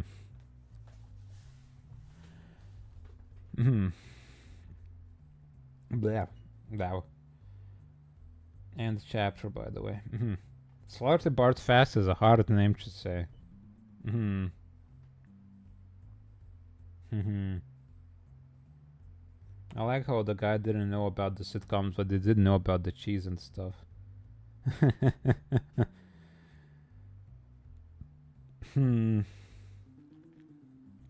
Ah, yes, the mice, of course. It all makes sense when you think about it. Hiccup, Jesus Christ. Why am I hiccuping so much? It's kinda hard to read when I'm hiccuping so much.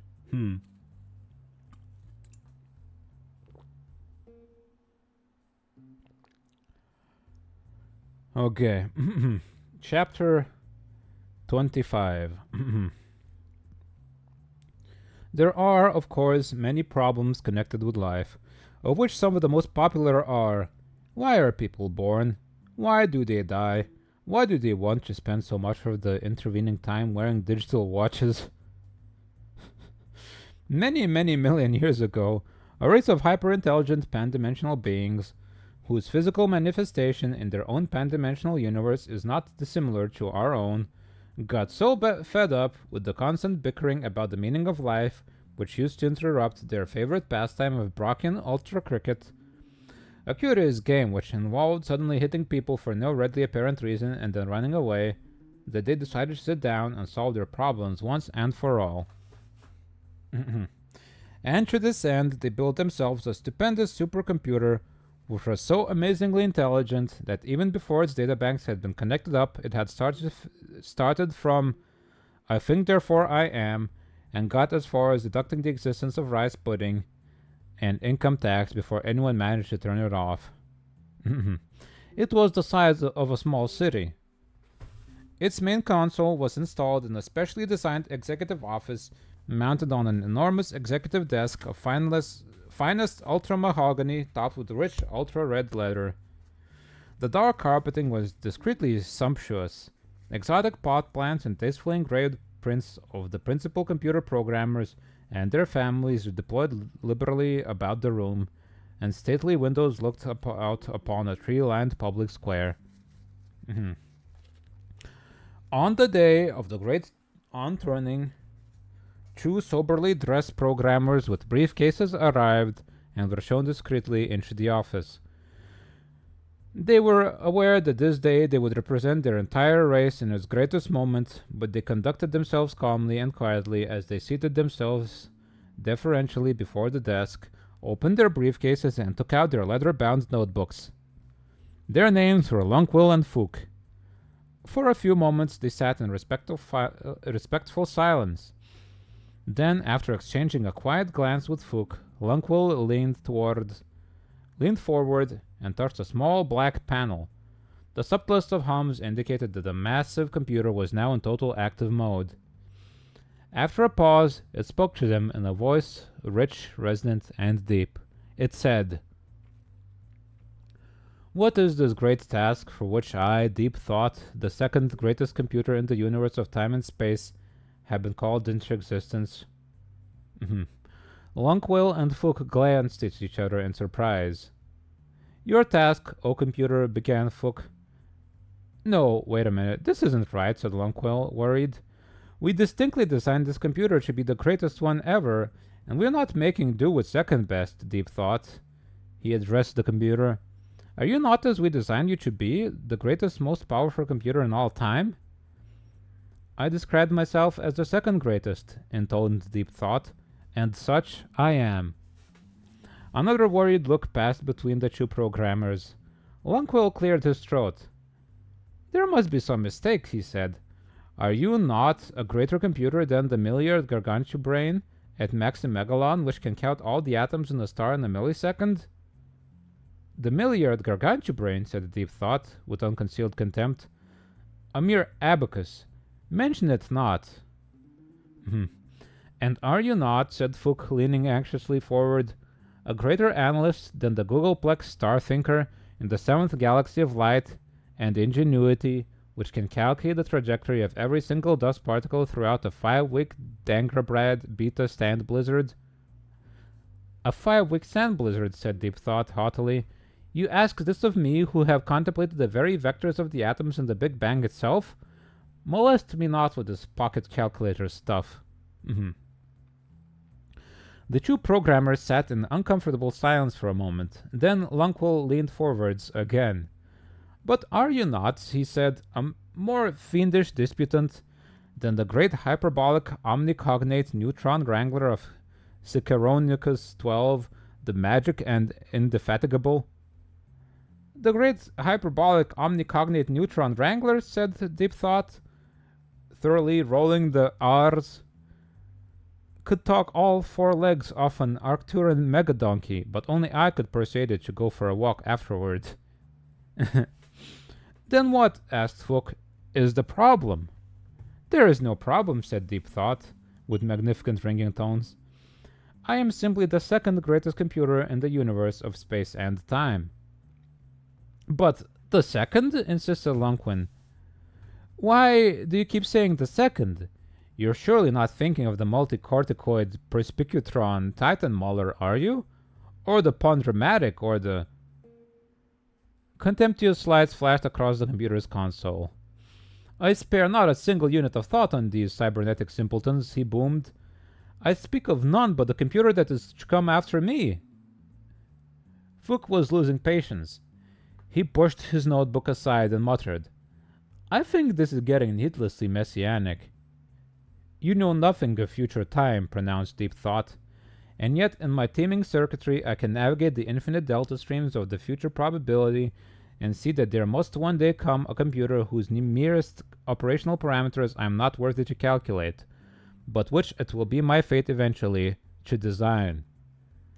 Fook sighed heavily and glanced across to Lunkwell. Can we get on and ask the question, he said.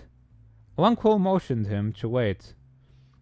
What computer is this of which you speak? He asked.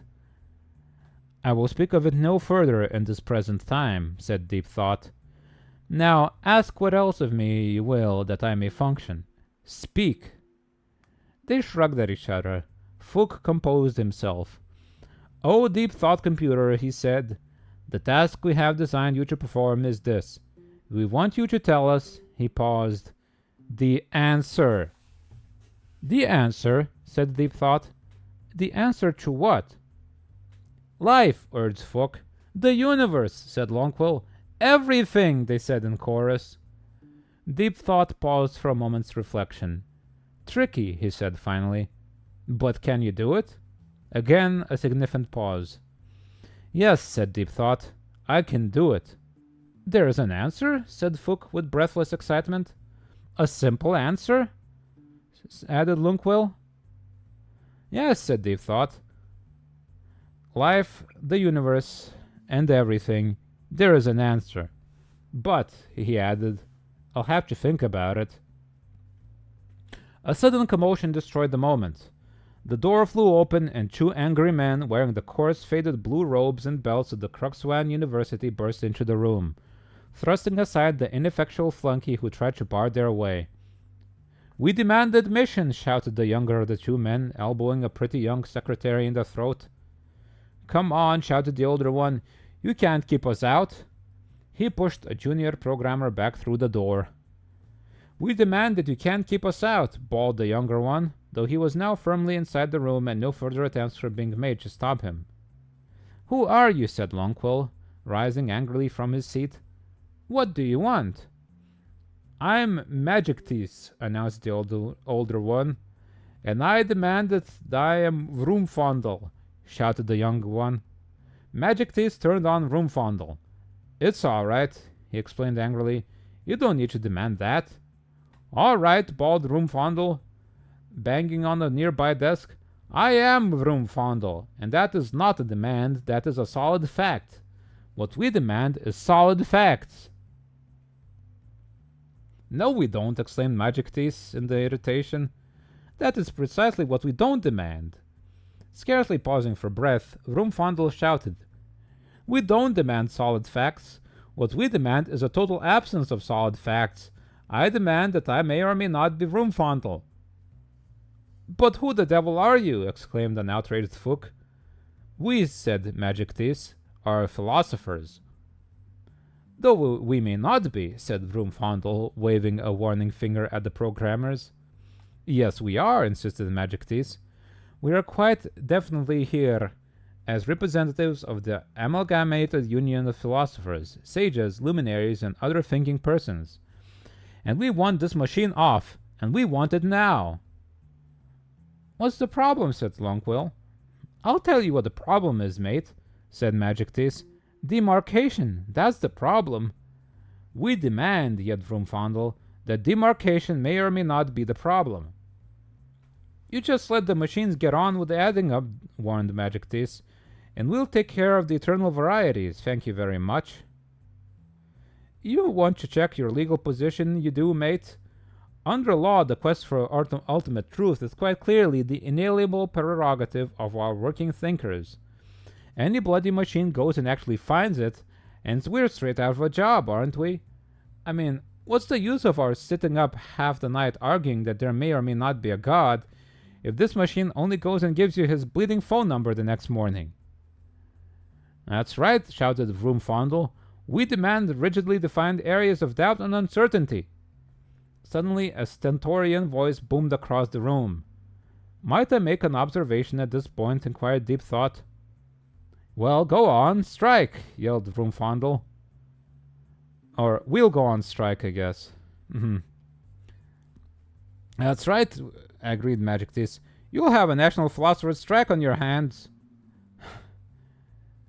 The hum level in the room suddenly increased as several ancillary badass driver units, mounted in sedatively carved and varnished cabinet speakers around the room, cut in to give Deep Thought's voice a little more power. All I wanted to say, bellowed the computer, is that my circuits are now irrevocably committed to calculating the answer to the ultimate question of life, the universe, and everything. He paused, satisfied himself that he now had everyone's attention, before continuing more quietly. But the program will take me a little while to run. Fook glanced impatiently at his watch. How long? He said. 7.5 million years, said Deep Thought. Longquill and Fook blinked at each other. 7.5 million years, they cried in chorus. Yes, declaimed Deep Thought. I said I'd have to think about it, didn't I? And it occurs to me that running a program like this is bound to create an enormous amount of popular publicity for the whole area of philosophy in general. Everyone's going to have their own theories about what answer I'm eventually going to come up with, and who better to capitalize on that media market than yourselves? So long as you can keep disagreeing with each other violently enough and maligning each other in the popular press, and so long as you have clever agents, you can keep yourselves on the gravy train for life. How does that sound? The two philosophers gaped at him. Bloody hell, said Magic Teeth. Now that is what I call thinking. Here, Vroomfondle, why do we never think of things like that? Dunno, said Vroomfondle in an odd whisper. Think our brains must be too highly trained, Magic Teeth. So saying, they turned on their heels and walked out the door and into a lifestyle beyond their wildest dreams. Okay. Douglas Adams seems to have a problem with philosophers.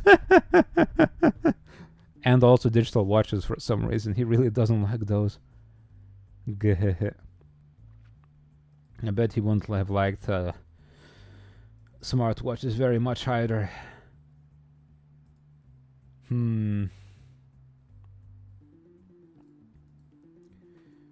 Anyway, where was I? I gotta drink some water. Stretch.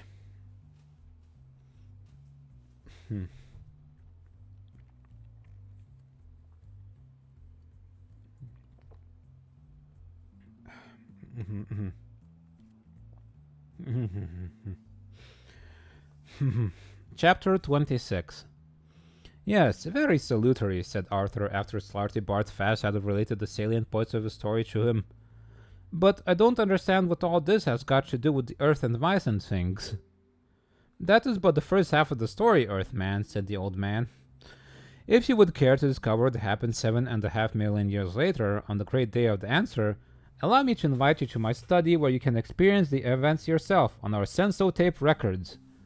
That is, unless you would care to take a quick stroll on the surface of New Earth. It's only half completed, I'm afraid. We haven't even finished burying the artificial dinosaur skeletons in the crust yet. Then we have the Tertiary and Quaternary periods of Cenozoic era to lay down, and... No, thank you, said Arthur. It wouldn't be quite the same. No, said Slarty Bart Fast, it won't be. And he turned the air car round and headed back toward the mind-numbing wall. What a short chapter, goddamn.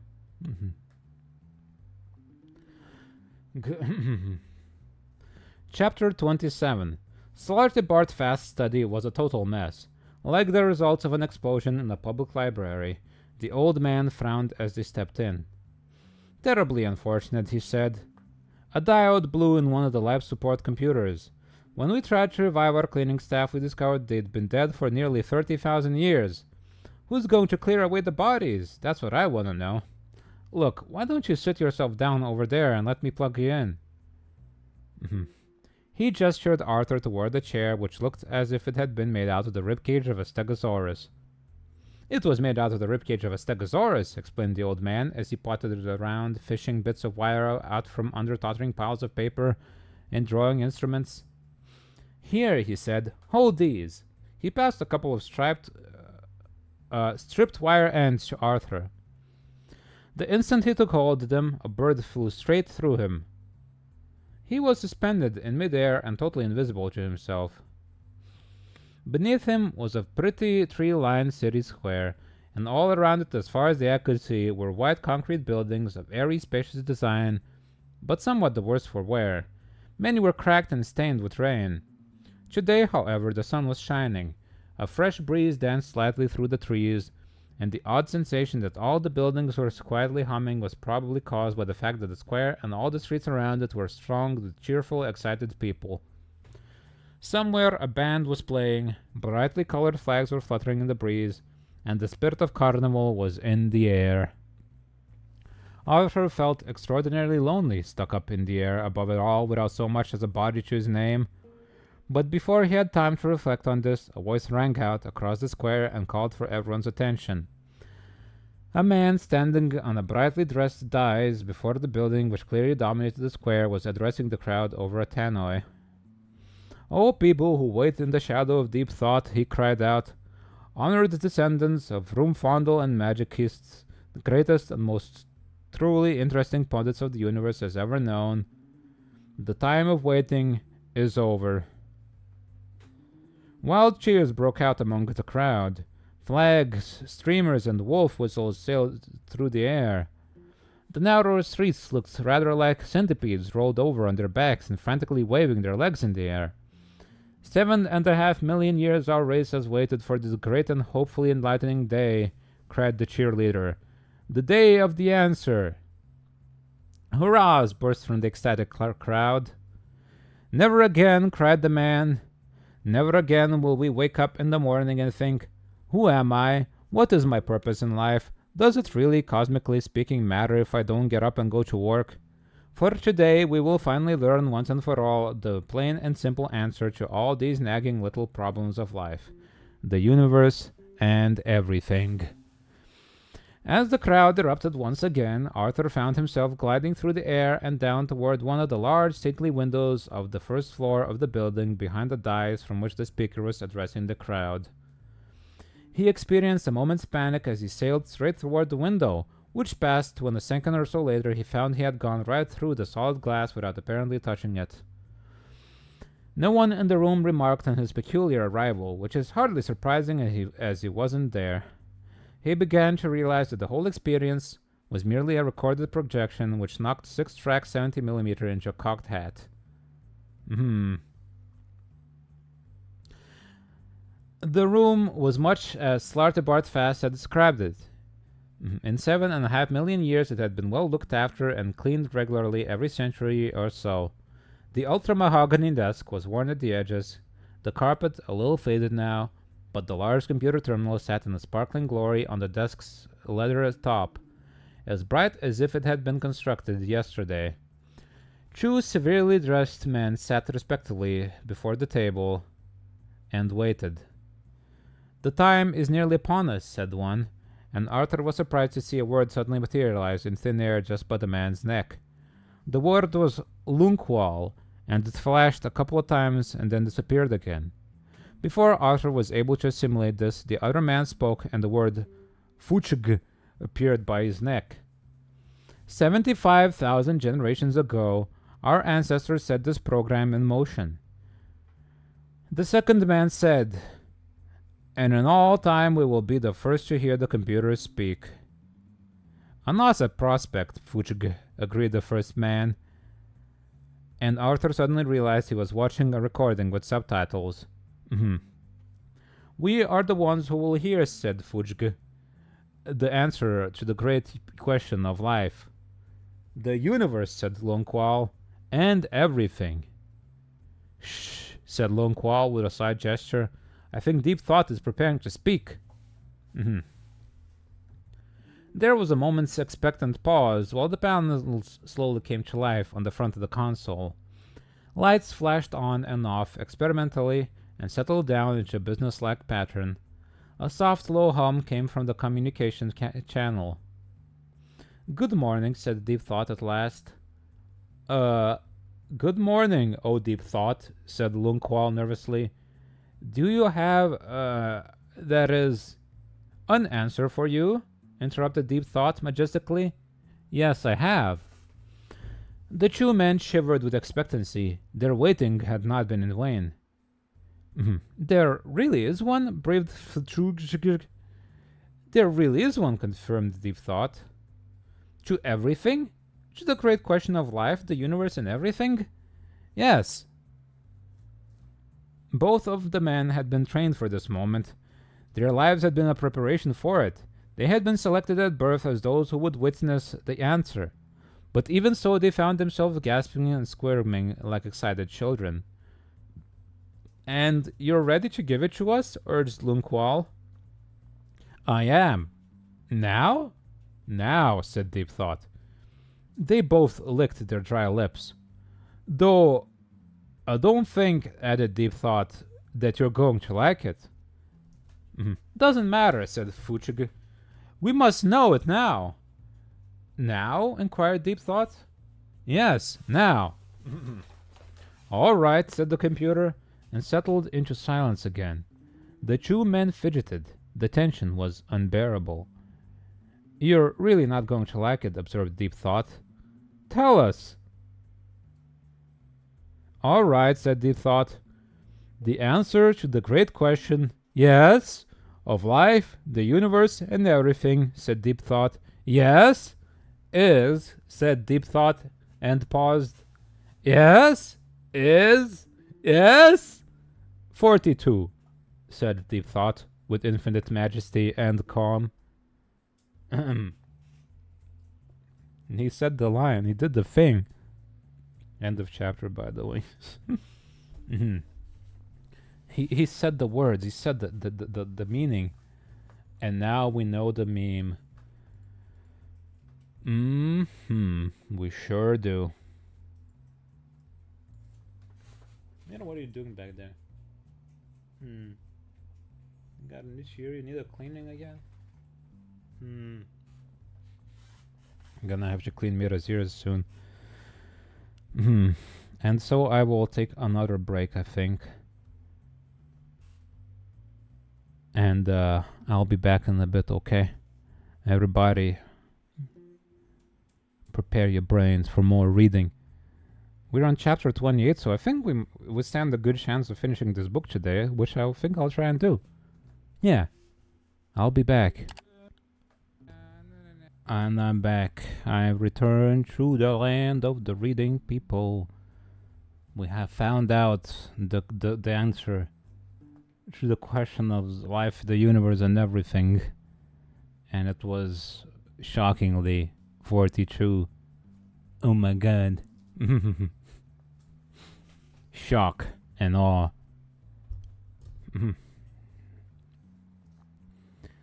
Anyway, let us continue. do do do do do do. Chapter 28. It was a long time before anyone spoke. Out of the corner of his eye, Fuchg could see the sea of tense, expectant faces down the square outside. "We're going to get lynched, aren't we?" he whispered. "It was a tough assignment," said Deep Thought, mildly. 42, yelled Lunqual. "Is that all you've got to show for 7.5 million years of work?" "I checked it very thoroughly," said the computer, "and that quite definitely is the answer. I think the problem, to be quite honest with you, is that you've never actually known what the question is." "But it's the great question. The ultimate question of life, the universe and everything," howled Lunqual. "Yes," said Deep Thought, with the air of one who suffers fools gladly. "But what actually is it?" A slow, stupefied silence crept over the men as they stared at the computer and then at each other. "Well, it's just everything." "Everything," offered Fuchg weakly. "Exactly," said Deep Thought. "So once you do know what the question exactly is, you'll know what the answer means." "Oh, terrific," muttered Fuchg, flinging aside his notebook and wiping away a tiny tear. "Look, all right, said Lunqual. "Can you just please tell us the question?" "The ultimate question?" "Yes." "Of life, the universe, and everything?" "Yes." Deep Thought pondered for a moment. "Tricky," he said. "But can you do it?" cried Lunqual. Deep Thought pondered this for another long moment. Finally, "No," he said firmly. Both men collapsed onto their chairs in despair. "But I'll tell you who can," said Deep Thought. They both looked up sharply. "Who? Tell us." Suddenly, Arthur began to feel his apparently non-existent scalp begin to crawl, as he found himself moving slowly but inexorably forward toward the console. But it was only a dramatic zoom on the part of whoever had made the recording, he assumed. "I speak of none but the computer that is to come after me," intoned Deep Thought, his voice regaining its accustomed declamatory tones. "A computer whose merest operational parameters I am not worthy to calculate, and yet I will design it for you. A computer that can calculate the question to the ultimate answer. A computer of such infinite and subtle complexity that organic life itself shall form part of its operational matrix. And you yourself shall take on new forms and go down into the computer to navigate its 10-million-year program. Yes, I shall design this computer for you, and I shall name it also unto you, and it shall also be called the Earth." Fuchg gaped at Deep Thought. "What a dull name," he said, and great incisions appeared down the length of his body. Lunqual too suddenly sustained horrific gashes from nowhere. The computer console blotched and cracked, the walls flickered and crumbled, and the room crashed upward into its own ceiling. Slartibarth Fast was standing in front of Arthur holding the two wires. "End of tape," he exclaimed.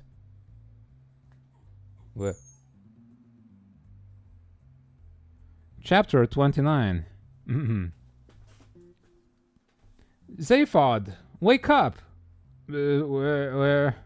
"Hey, come on, wake up!" "Just let me stick to what I'm good at, yeah," muttered Zaphod, and rolled away from the voice back to sleep. "Do you want me to kick you?" said Ford. "Would it give you a lot of pleasure?" said Zaphod blearily. "No." "Nor me. So what's the point? Stop bugging me." Zaphod curled up. "He got a double dose of the gas," said Trillian, looking down at him. "Chew windpipes." "And stop talking," said Zaphod. "It's hard enough trying to sleep anyway. What's the matter with the ground? It's all cold and hard." "It's gold," said Ford. With an amazingly balletic movement, Zaphod was standing and scanning the horizon, because that was how far the gold ground stretched in every direction. Perfectly smooth and solid. It gleamed like... It's impossible to say what it gleamed like, because nothing in the universe gleams in quite the same way that a planet made out of gold solid does. Who put all that there? Yelped Zaphod, goggle-eyed. Don't get excited, said Ford. It's only a catalog. A who? A catalog, said Trillian. An illusion. How can you say that? Cried Zaphod, falling to his hands and knees and staring at the ground. He poked it and prodded it.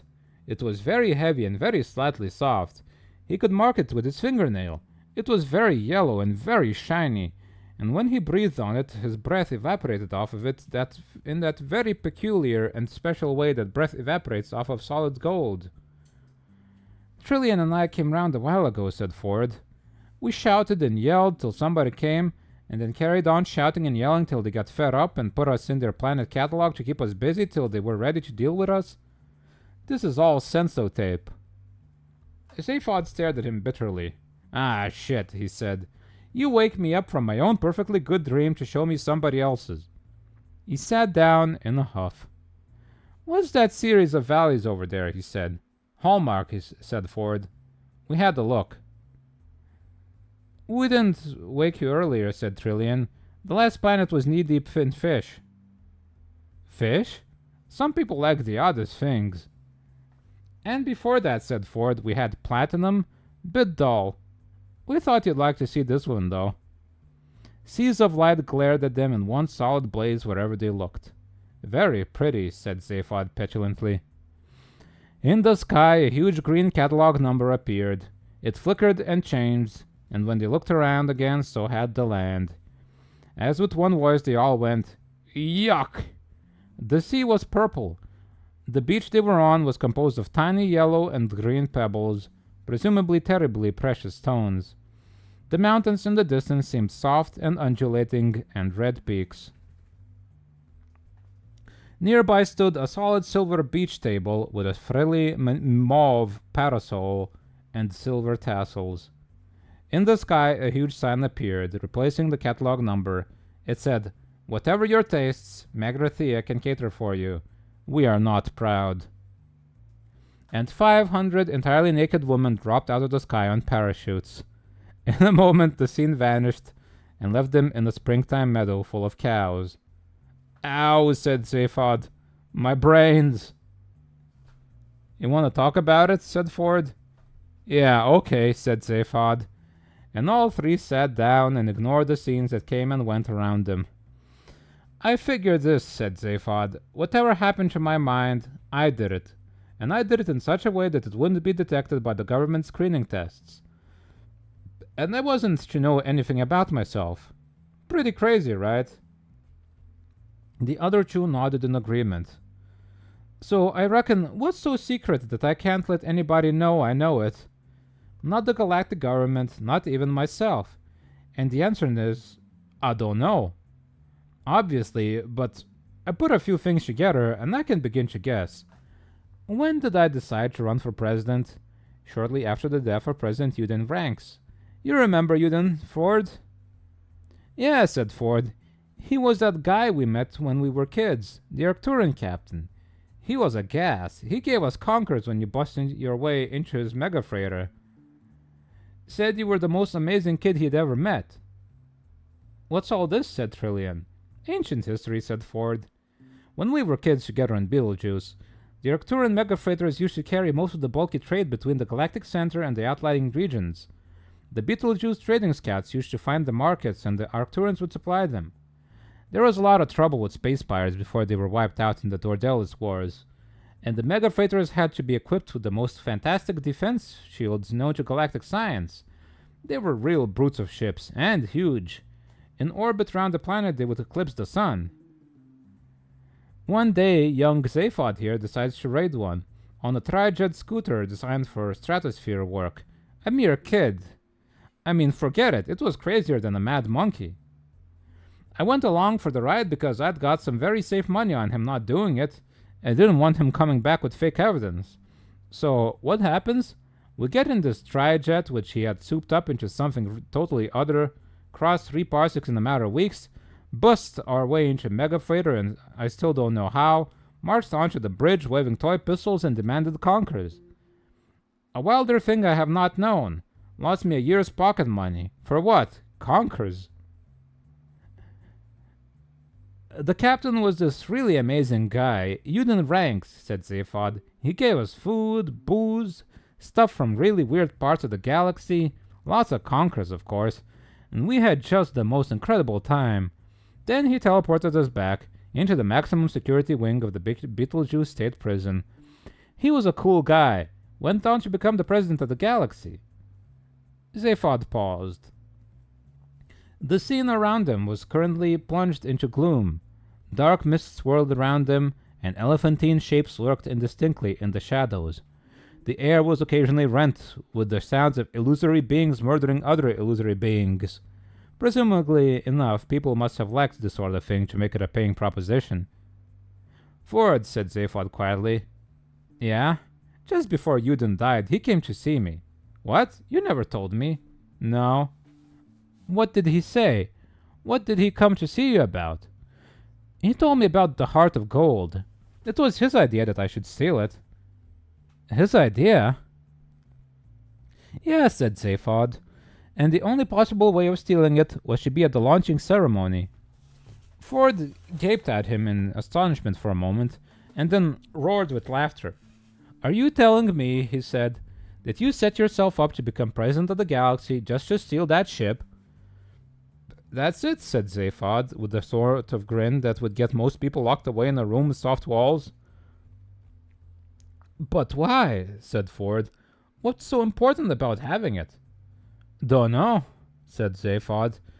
I think if I'd consciously known what was so important about it, and what I would need it for, it would have showed up on the brain screening tests, and I would have never passed. I think Uden told me a lot of things that are still locked away. So, you think you went and mucked about inside your own brain as a result of Uden talking to you? He was a hell of a talker. Yeah, but Zaphod, old mate, you want to look after yourself, you know.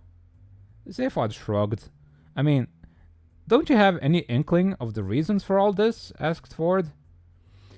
Zaphod thought hard about this, and doubts seemed to cross his mind. No, he said at last, I don't seem to be letting myself into any of my secrets. Still, he added on further reflection, I can understand that. I wouldn't trust myself further than I could spit a rat. A moment later, the last planet in the catalog vanished from beneath them, and the solid world resolved itself again. They were sitting in a plush waiting room full of class-top tables and design awards. A tall Magarthian man was standing in front of them. The mice will see you now, he said. That was just weird diversion, but yeah.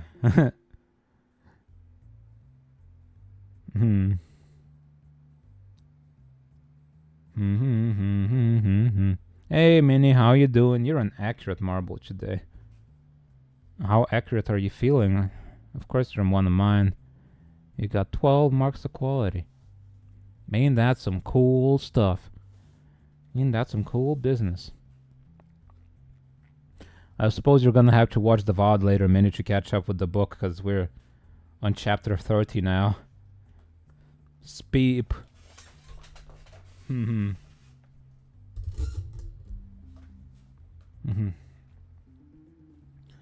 It seems to me like so I've seen the movie of this book, and it seems like the movie is fairly faithful as an adaptation, so that's nice. Like, I remember a bunch of this stuff, I think, happening in the movie at least, so that's pretty cool. Of course, it's condensed into like an hour and a half or so, or however long that movie is, but it's still not too bad. Okay. Anyway, I hope you awaken well, Minnie. Let us continue. Chapter 30. So there you have it, said Slarty Bartfast, making a feeble and perfunctory attempt to clear away some of the appalling mess of his study. He picked up a piece of paper from the top of a pile, but couldn't think of anywhere else to put it. So he put it back on top of the original pile, which promptly fell over. Deep Flopped designed the Earth, we built it, and you lived on it. And the Vogons came and destroyed it 5 minutes before the program was completed, added Arthur, not unbitterly. Yes, said the old man, pausing to gaze hopelessly around the room. 10 million years of planning and work gone just like that. 10 million years, Earthman. Can you conceive of that kind of time span? A galactic civilization could grow from a single worm 5 times over in that time. Gone. He paused. Well, that's bureaucracy for you. He added. You know, said Arthur thoughtfully, all this explains a lot of things. All through my life I've had this strange unaccountable feeling that something was going on in the world. Something big even sinister. And no one would tell me what it was. No, said the old man, that's just perfectly normal paranoia. Everyone in the universe has that. Everyone? Said Arthur. Well, if everyone has that, perhaps it means something. Perhaps somewhere outside the universe we know. Maybe? Who cares? Said Slarty Bartfast before Arthur got too excited. Perhaps I'm old and tired, he continued.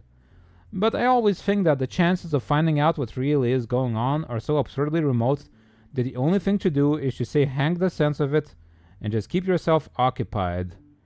Look at me. I designed coastlines. I got an award for Norway. He rummaged around in a pile of debris and pulled out a large plexiglass block with his name on it and the model of Norway molded onto it. Where's the sense in that, he said. None that I've been able to make out. I've been doing fjords all my life. For a fleeting moment they become fashionable and I get a major award. He turned it over in his hands with a shrug and tossed it aside carelessly, but not so carelessly that it didn't land on something soft. In this replacement Earth we're building, they've given me Africa to do, and of course I'm going it with all fjords again because I happen to like them, and I'm old-fashioned enough to think that they give me a lovely baroque feel to a continent. And they tell me it's not equatorial enough. Equatorial! He gave a hollow laugh. What does it matter? Science has achieved some wonderful things, of course, but I'd far rather be happy than right any day. And are you? No. That's where it all falls down, of course. Pity, said Arthur with sympathy. It sounded quite a good lifestyle otherwise.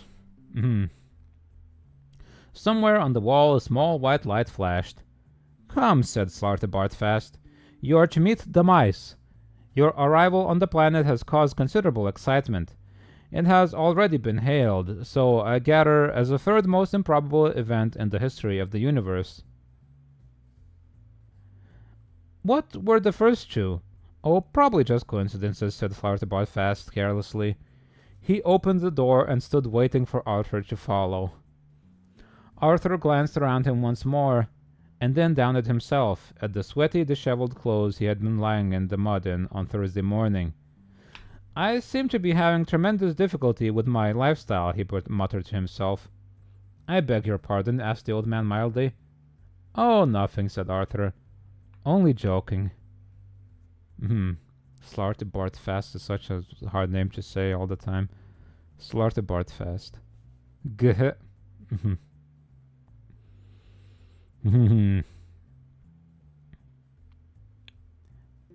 You missed a bunch of other difficult names as well that I don't even remember anymore.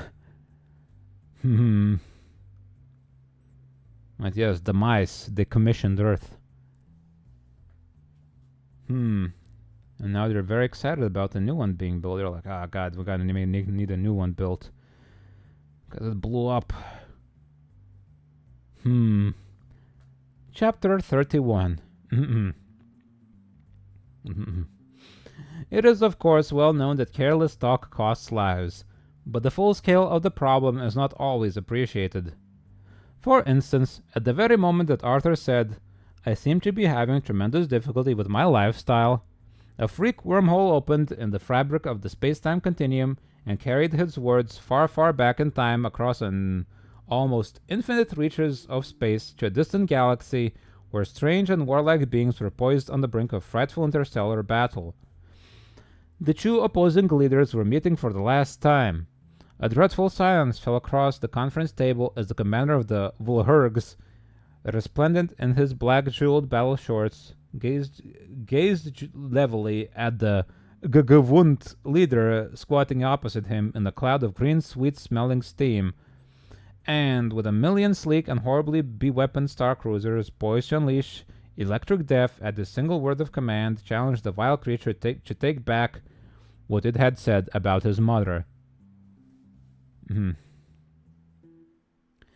The creature stirred in his sickly, broiling vapor, and at that very moment the words, "I seem to be having tremendous difficulty with my lifestyle," drifted across the conference table. Unfortunately, in the Vulhurg tongue, this was the most dreadful insult imaginable, and there was nothing for it but to wage terrible war for centuries. Eventually, of course, after their galaxy had been decimated over a few thousand years, it was realized that the whole thing had been a ghastly mistake, and so the two opposing battle fleets settled their few remaining differences in order to launch a joint attack on our own galaxy, now positively identified as the source of their offending remark. For thousands more years, the mighty ships tore across the empty wastes of space, and finally dived screaming onto the first planet they came across, which happened to be the Earth, where, due to a terrible miscalculation of scale, the entire battle fleet was accidentally swallowed by a small dog. Those who studied the complex interplay of cause and effect in the history of the universe say that this sort of thing is going on all the time, but that we are powerless to prevent it. It's just life, they say. A short aircart trip brought Arthur and the old Magrathian to a doorway. They left the car and went through the door into a waiting room full of glass-topped tables and plexiglass awards. Almost immediately, a light flashed above the door at the other side of the room, and they entered. "Arthur, you're safe!" a voice cried. "Am I?" said Arthur, rather startled. "Oh, good." The lighting was rather subdued, and it took him a moment or so to see Ford, Trillian, and Zaphod sitting around a large table beautifully decked out with exotic dishes, strange sweetmeats, and bizarre fruits. They were stuffing their faces. "What happened to you?" demanded Arthur. "Well," said Zaphod, attacking a bone full of grilled muscle, "our guests here have been gassing us and zapping our minds and being generally weird, and have now given us a rather nice meal to make it up to us. Here," he said, hoiking up a lump of evil-smelling meat from a bowl, "have some vegan rhino's cutlets. It's delicious if you happen to like that sort of thing." "A host?" said Arthur. "What hosts? I don't see any." A small voice said, "Welcome to lunch, Earth creature." Arthur glanced around and suddenly yelped. "Ugh," he said. "There are mice on the table." There was an awkward silence as everyone looked pointedly at Arthur. He was busy staring at two white mice sitting in what looked like whiskey glasses on the table. He heard the silence and glanced around at everyone.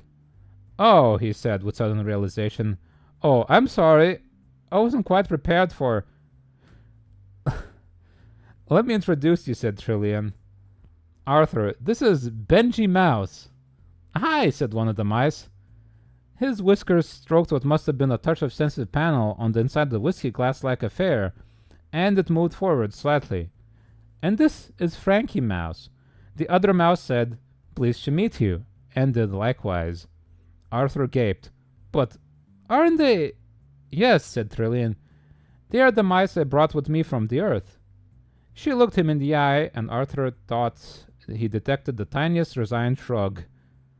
"Could you pass me that bowl of grated Arcturan mega donkey?" she said.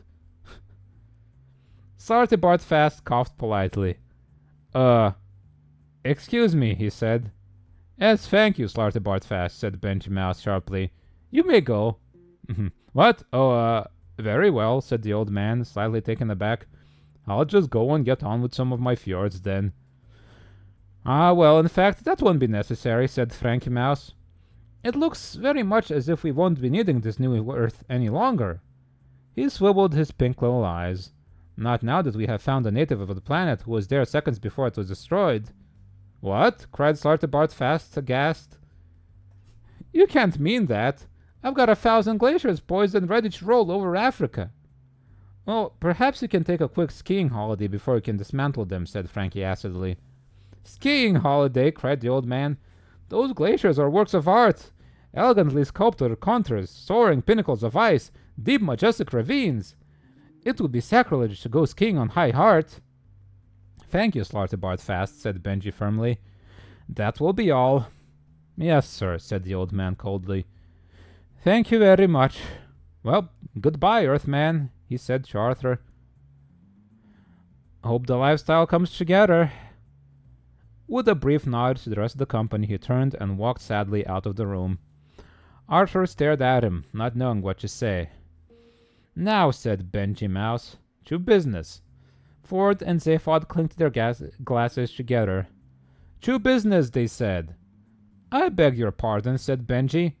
Ford looked around. Sorry, I thought you were proposing a toast, he said. The two mice scuttled impatiently around in their glass transports. Finally, they composed themselves, and Benji moved forward to address Arthur. Now, Earth Creature, he said. The situation we have in effect is this. We have, as you know, been more or less running your planet for the last 10 million years in order to find this wretched thing called the question to the ultimate answer. Why? Said Arthur sharply. No, we already thought of that one, said Frankie, interrupting. But it doesn't fit the answer. Why? 42. You see, it doesn't work. No, said Arthur. I mean, why have you been doing it? Oh, I see, said Frankie. Well, eventually just habit, I think, to be brutally honest. And this is more or less the point. We're sick to the teeth with the whole thing, and the prospect of doing it all over again on account of those Winnet-ridden Vogons quite frankly gives me the screaming heebie-jeebies. You know what I mean? It was by the merest lucky chance that Benji and I finished our particular job and left the planet early for a quick holiday, and have since manipulated our way back to Magrathea by the good offices of your friends. Magrathea is a gateway back to our own dimension, put in Benji. Since then, continued his Muran colleague, we have had an offer of a quite enormously fat contract to do the 5D chat show and lecture circuit back in our own dimensional neck of the woods, and we're very much inclined to take it. I would, wouldn't you, Ford? Said Zaphod promptingly. Oh yes, said Ford. Jump at it, like a shot. Arthur glanced at them, wondering what all this was leading up to. But we got to have product, you see, said Frankie. I mean, ideally, we still need the question to the ultimate answer in some form or the other. Zaphod leaned forward to Arthur. You see, he said, if they're just sitting there in the studio looking very relaxed and, just mentioning that they happen to know the answer to life, the universe, and everything, and then eventually have to admit that, in fact, it's 42, then the show's probably quite short. No follow-up, you see. We have to have something that sounds good, said Benji. Something that sounds good, exclaimed Arthur.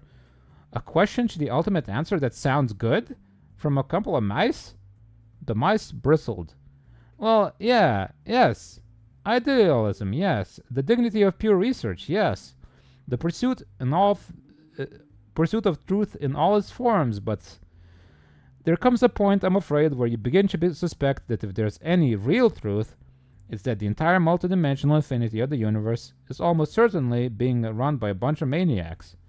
And if it comes to a choice between spending yet another 10 million years finding that out, and on the other hand just taking the money and running, then I for one could do the exercise, said Frankie. But, started Arthur hopelessly. Hey, will you get this, Earthman? Interrupted Zaphod. You are a last-generation product of that computer matrix, right? And you were there right up to the moment your planet got the finger, yeah?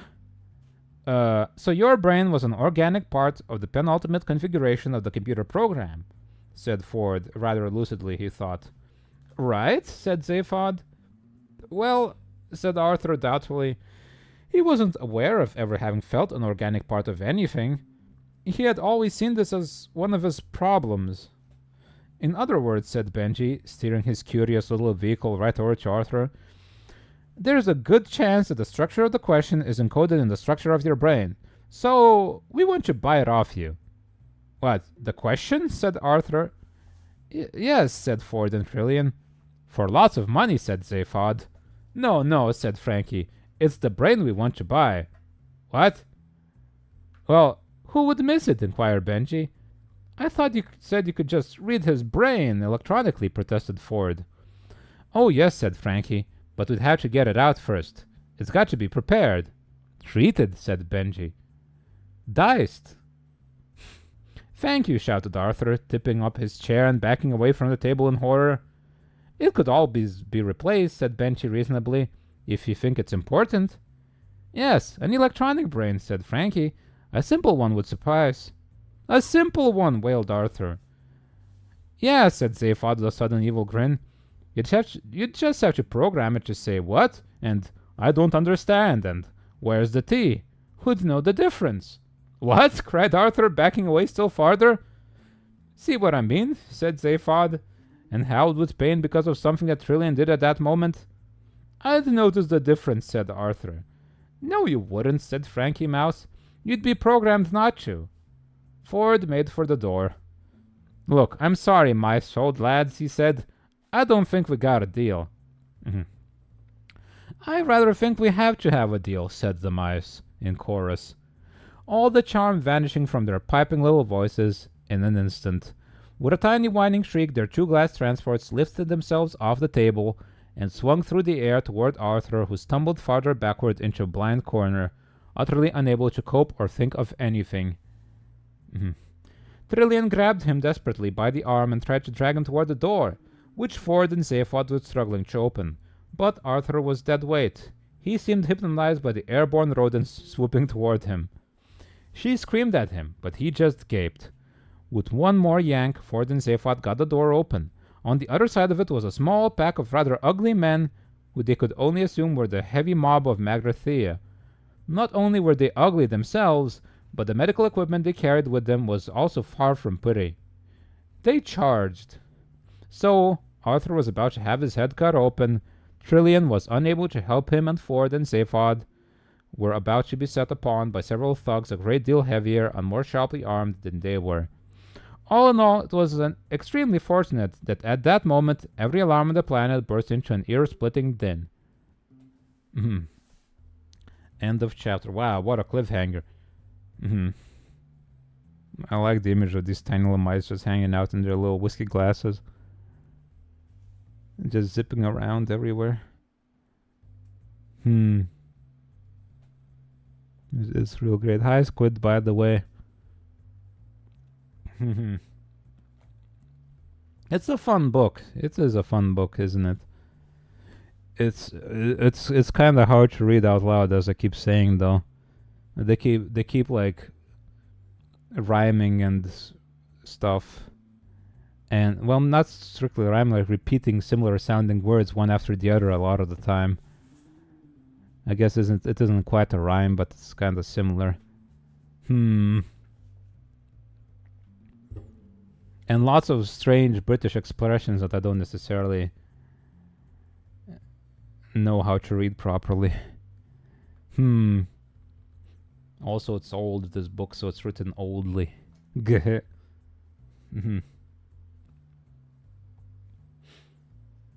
Little fellas. Yeah, little fellas that want to cut your brain out.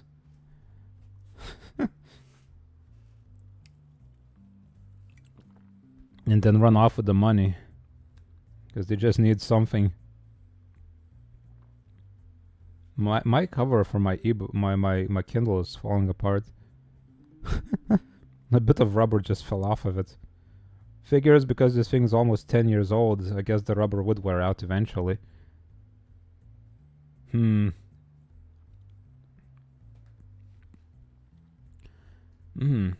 oldly. Yeah, exactly. I mean, you know what I mean, I'm sure. If you read any old-timey 60-year-old books, you could tell that they're written different. The speech is different. You know? The manners of speech. Well,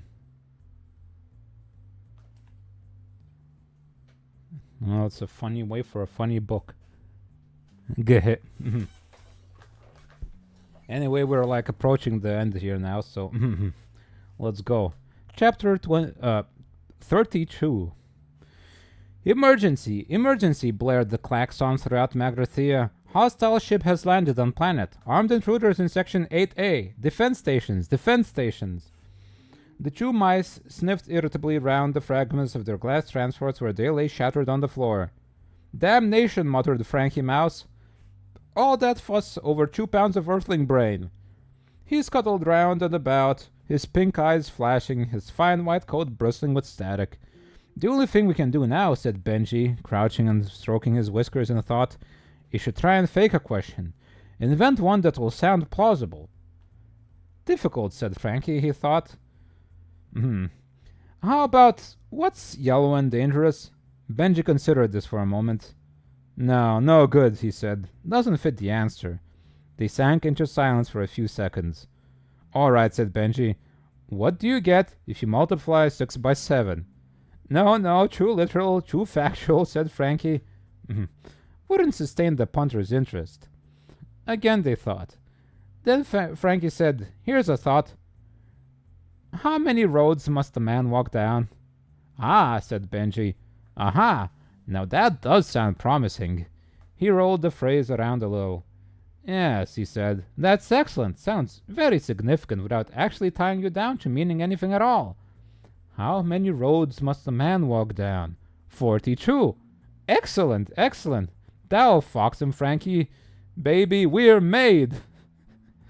They performed a scampering dance in their excitement.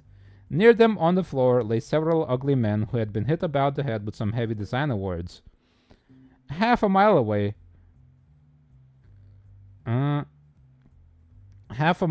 4 figures pounded up a corridor looking for a way out. They emerged into a wide open-plan computer bay. They glanced about wildly. Which way, you reckon, Zaphod? Said Ford. At a wild guess, I'd say down here, said Zaphod, running off down to the right between a computer bank and the wall.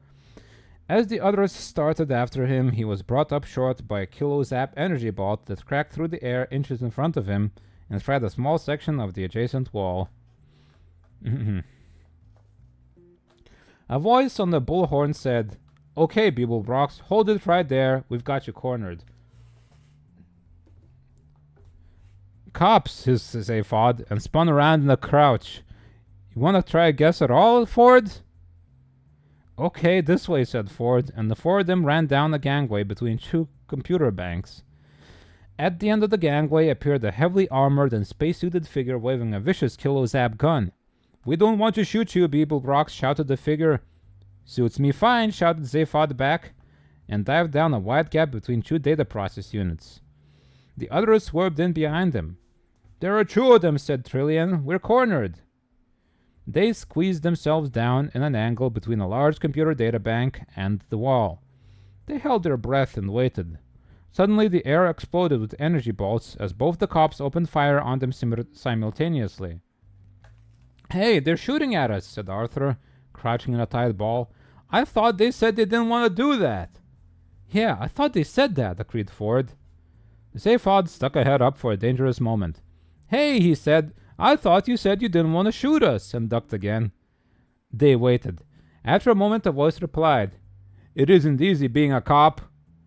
What did he say? Whispered Ford in astonishment. He said it isn't easy being a cop. Well, surely that's his problem, isn't it? I'd have thought so. Ford shouted out, Hey, listen, I think we've got enough problems of our own having you shooting at us, so if you could avoid laying your problems on us as well, I think we'd all find it easier to cope. Another pause, and then the bullhorn again. Now see here, guy, said the voice. You're not dealing with any dumb 2-bit trigger-pumping morons with low hairlines, little piggy eyes, and no conversation. We're a couple of intelligent, caring guys that you'd probably quite like if you met us socially. I don't go around gratuitously shooting people and then bragging about it afterward in seedy Space Rangers bars like some cops I could mention. I go around shooting people gratuitously and then I agonize about it afterwards for hours to my girlfriend. And I write novels, chimed in the other cop. Though I haven't had any of them published yet, so I better warn you, I'm in a mean mood. Ford's eyes popped halfway out of their sockets. Who are these guys, he said. Dunno, said Zaphod. I think I preferred it when they were shooting. So, are you going to come quietly? Shouted one of the cops again. Or are you going to let us blast you out?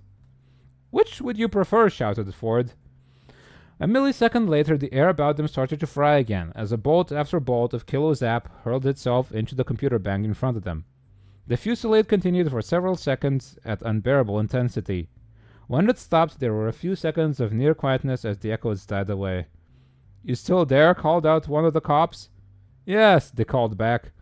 We didn't enjoy doing that at all, shouted the other cop. We could tell, shouted Ford. Now, listen to this, Beeblebrox, and you listen good. Why? Shouted Zaphod. Because, shouted the cop, it's going to be very intelligent and quite interesting and humane. Now, either you all give yourselves up now and let us beat you up a bit, though not very much, of course, because we are firmly opposed to needless violence, or we blow up this entire planet and possibly one or two others we notice on our way out here. But that's crazy, cried Trillian. You wouldn't do that. Oh, yes, we would, shouted the cop. Wouldn't we? He asked the other one. Oh, yes, we'd have to, no question, the other one called back. But why? Demanded Trillian. Because there are some things you have to do even if you are an enlightened liberal cop who knows all about sensitivity and everything. I just don't believe these guys, muttered Ford, shaking his head. One cop shouted to the other. Shall we shoot them again for a bit? Yeah, why not? They let fly another electric barrage. The heat and noise was quite fantastic. Slowly the computer bank was beginning to disintegrate. The front had almost all melted away, and thick rivulets of molten metal were winding their way back toward where they were squatting. They huddled farther back and waited for the end. And I write novels. Man, chapter end, by the way. I like it. You know, these are real cops. It's so good.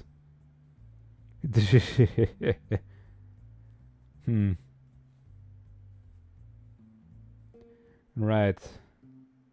Let me just stop my brain for a moment.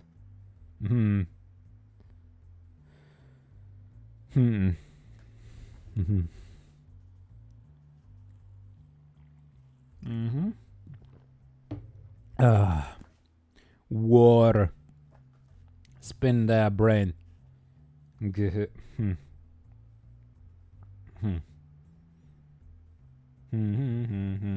like how the mice just gave up on finding the arrows. They're like, whatever, we don't have the energy to chase this guy.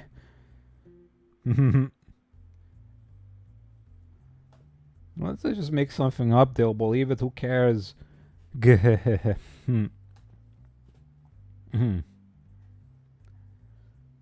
Little creatures. Right. Chapter 33. But the end never came, at least not to them. Quite suddenly the barrage stopped, and the sudden silence afterward was punctuated by a couple of strangled gurgles and thuds. The four stared at each other. What happened? Said Arthur. They stopped, said Zaphod with a shrug. Why? Dunno. Do you want to go ask them? No. They waited. Hello? Called out Ford. No answer. That's odd. Perhaps a trap. They haven't a wit. What were the thuds? Dunno. They waited for a few more seconds. Right, said Ford. I'm gonna have a look. He glanced round at the others. Is no one going to say, No, you can't possibly. Let me go instead? They all shook their heads. Oh well, he said, and stood up. For a moment, nothing happened. Then, after a second or so, nothing continued to happen. Ford peered through the thick smoke that was billowing out of the burning computer. Cautiously, he stepped out into the open. Still, nothing happened. 20 yards away, he could dimly see through the smoke the space-suited figure of one of the cops. He was lying in a crumpled heap on the ground. 20 yards in the other direction lay the second man. No one else was anywhere to be seen. This struck Ford as being extremely odd. Slowly, nervously, he walked toward the first one. The body lay reassuringly still as he approached it, and continued to lie reassuringly still as he reached it and put his foot down on the Kilo-Zap gun that still dangled from his limp fingers. He reached down and picked it up, meeting no resistance. The cop was quite clearly dead. A quick examination revealed him to be from Blagulon Kappa. He was a methane-breathing life form, dependent on his spacesuit for survival in the thin oxygen atmosphere of Magrathea. The tiny life support system computer on his backpack appeared unexpectedly to have blown up. Ford poked around in it in considerable astonishment. Those miniature suit computers usually had the full backup of the main computer back on the ship, with which they were directly linked through the sub-ether. Such a system was failsafe in all circumstances other than total feedback malfunction, which was unheard of. He hurried over to the prone figure and discovered that exactly the same impossible thing had happened to him, presumably simultaneously. He called the others over to look. They came, shared his astonishment, but not his curiosity. "Let's get shots of this hole," said Zaphod. "If whatever I'm supposed to be looking for is here, I don't want it." He grabbed the second kilo zap gun, blasted a perfectly harmless accounting computer, and rushed out into the corridor, followed by the others. He very nearly blasted hell out of an air car that stood waiting for them a few yards away. The air car was empty, but Arthur recognized it as belonging to Slartibartfast. It had a note from him pinned to part of his sparse instrument panel. The note had an arrow drawn on it, pointing at one of the controls. It said, "This is probably the best button to press." End chapter.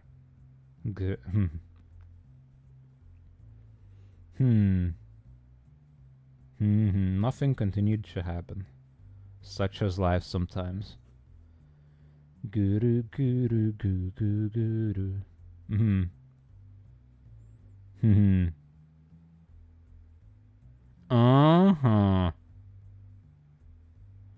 I had the thought I wanted to say mid-reading, but I think I forgot it. Yeah, I forgot that thought. Oh yeah, there you go. I was thinking this is almost gonna end like Monty Python's Holy Grail or something, where they just get arrested and it all ends. Gah. Oh, there's a 1981 TV series? I didn't know that, Squid. Well, if it's a TV series, it probably matches it much better than the movie does, because it's, longer. Cool.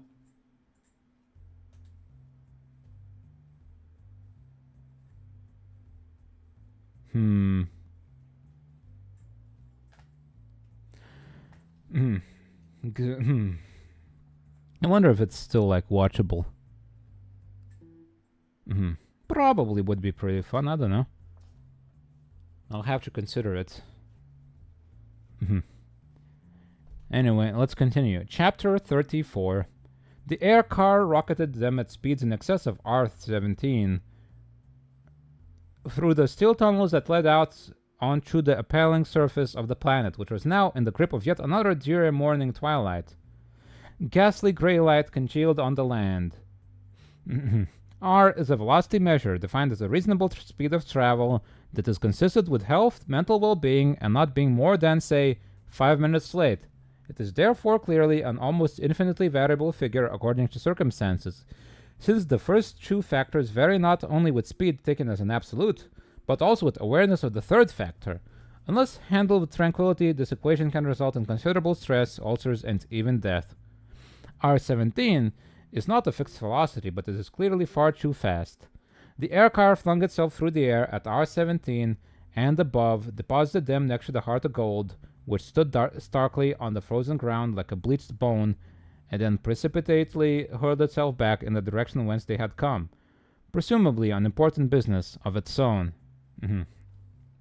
Shivering, the four of them stood and looked at the ship. Beside it stood another one.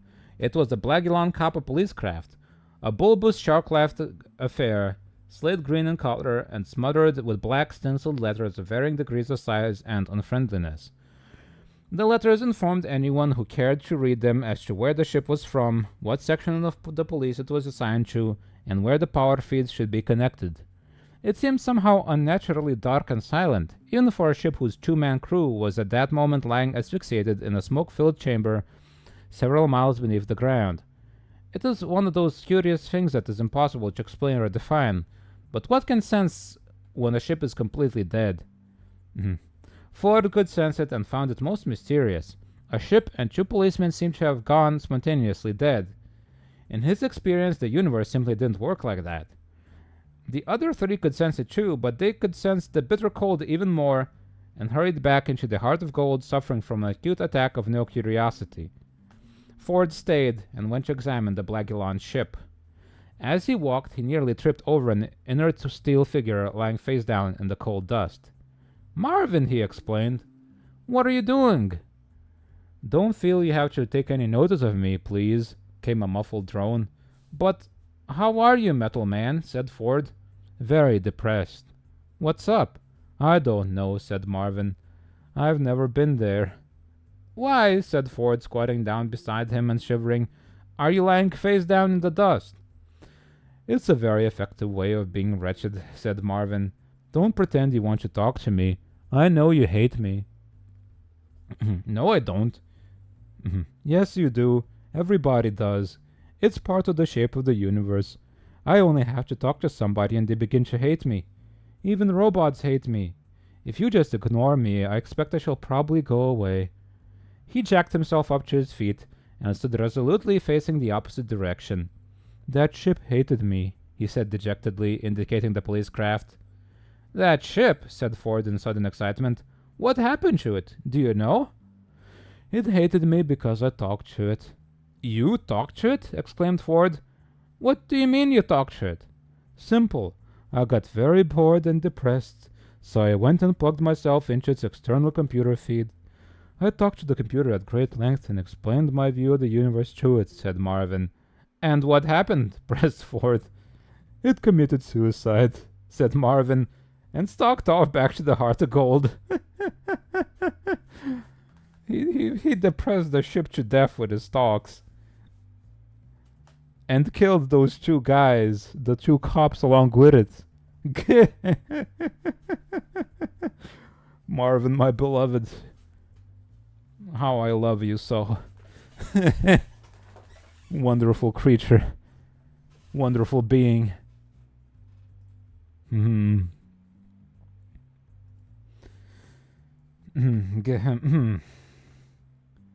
All right. Chapter 35. That night, as the Heart of Gold was busy putting a few light years between itself and the Horsehead Nebula, Zaphod lounged under the small palm tree on the bridge, trying to bang his brain into shape with massive pan-galactic cargo blasters. Ford and Trillian sat in a corner discussing life and matters arising from it, and Arthur took to his bed to flip through Ford's copy of The Hitchhiker's Guide to the Galaxy. Since he was going to have to live in the place, he reasoned he'd better start finding out something about it. He came across this entry. It said, "The history of every major galactic civilization tends to pass through three distinct and recognizable phases, those of survival, inquiry, and sophistication, otherwise known as the how, why, and where phases. For instance, the first phase is characterized by the question, how can we eat? The second by the question, why do we eat? And the third by the question, where shall we have lunch?" He got no further before the ship's intercom buzzed into life. "Hey, Earthman, you hungry, kid?" said Zaphod's voice. Well, yes, a little peckish, I suppose," said Arthur. "Okay, baby, hold tight," said Zaphod. "We'll take in a quick bite at the restaurant at the end of the universe." The end. That is the end of the book. Wonderful. It's a cliffhanger, which leads into the next book in the series, The Restaurant at the End of the Universe. Wow, how appropriate, isn't it? Well, that was a fun book. These last, what? How many chapters? Like 14? I was on chapter 14 and then we went to that 35. These last 21 chapters were really short, weren't they?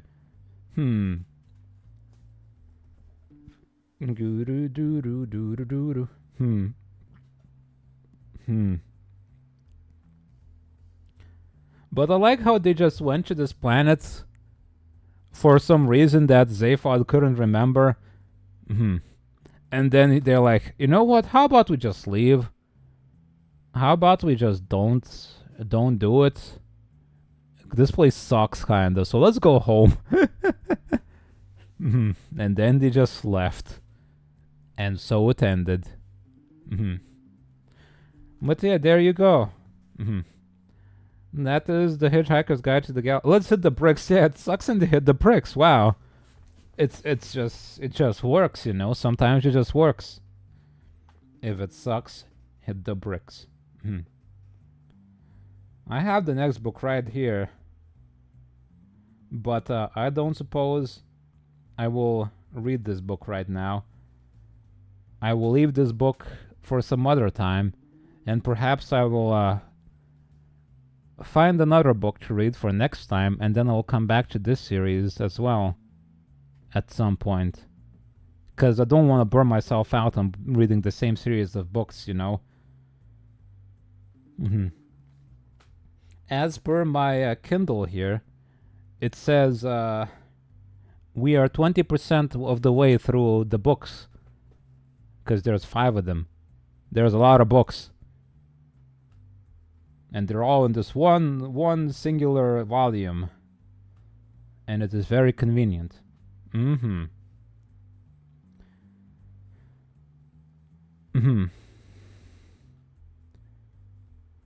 Your phone wanted to correct the need to into mega doo-doo. Why? Do you say mega doo-doo often?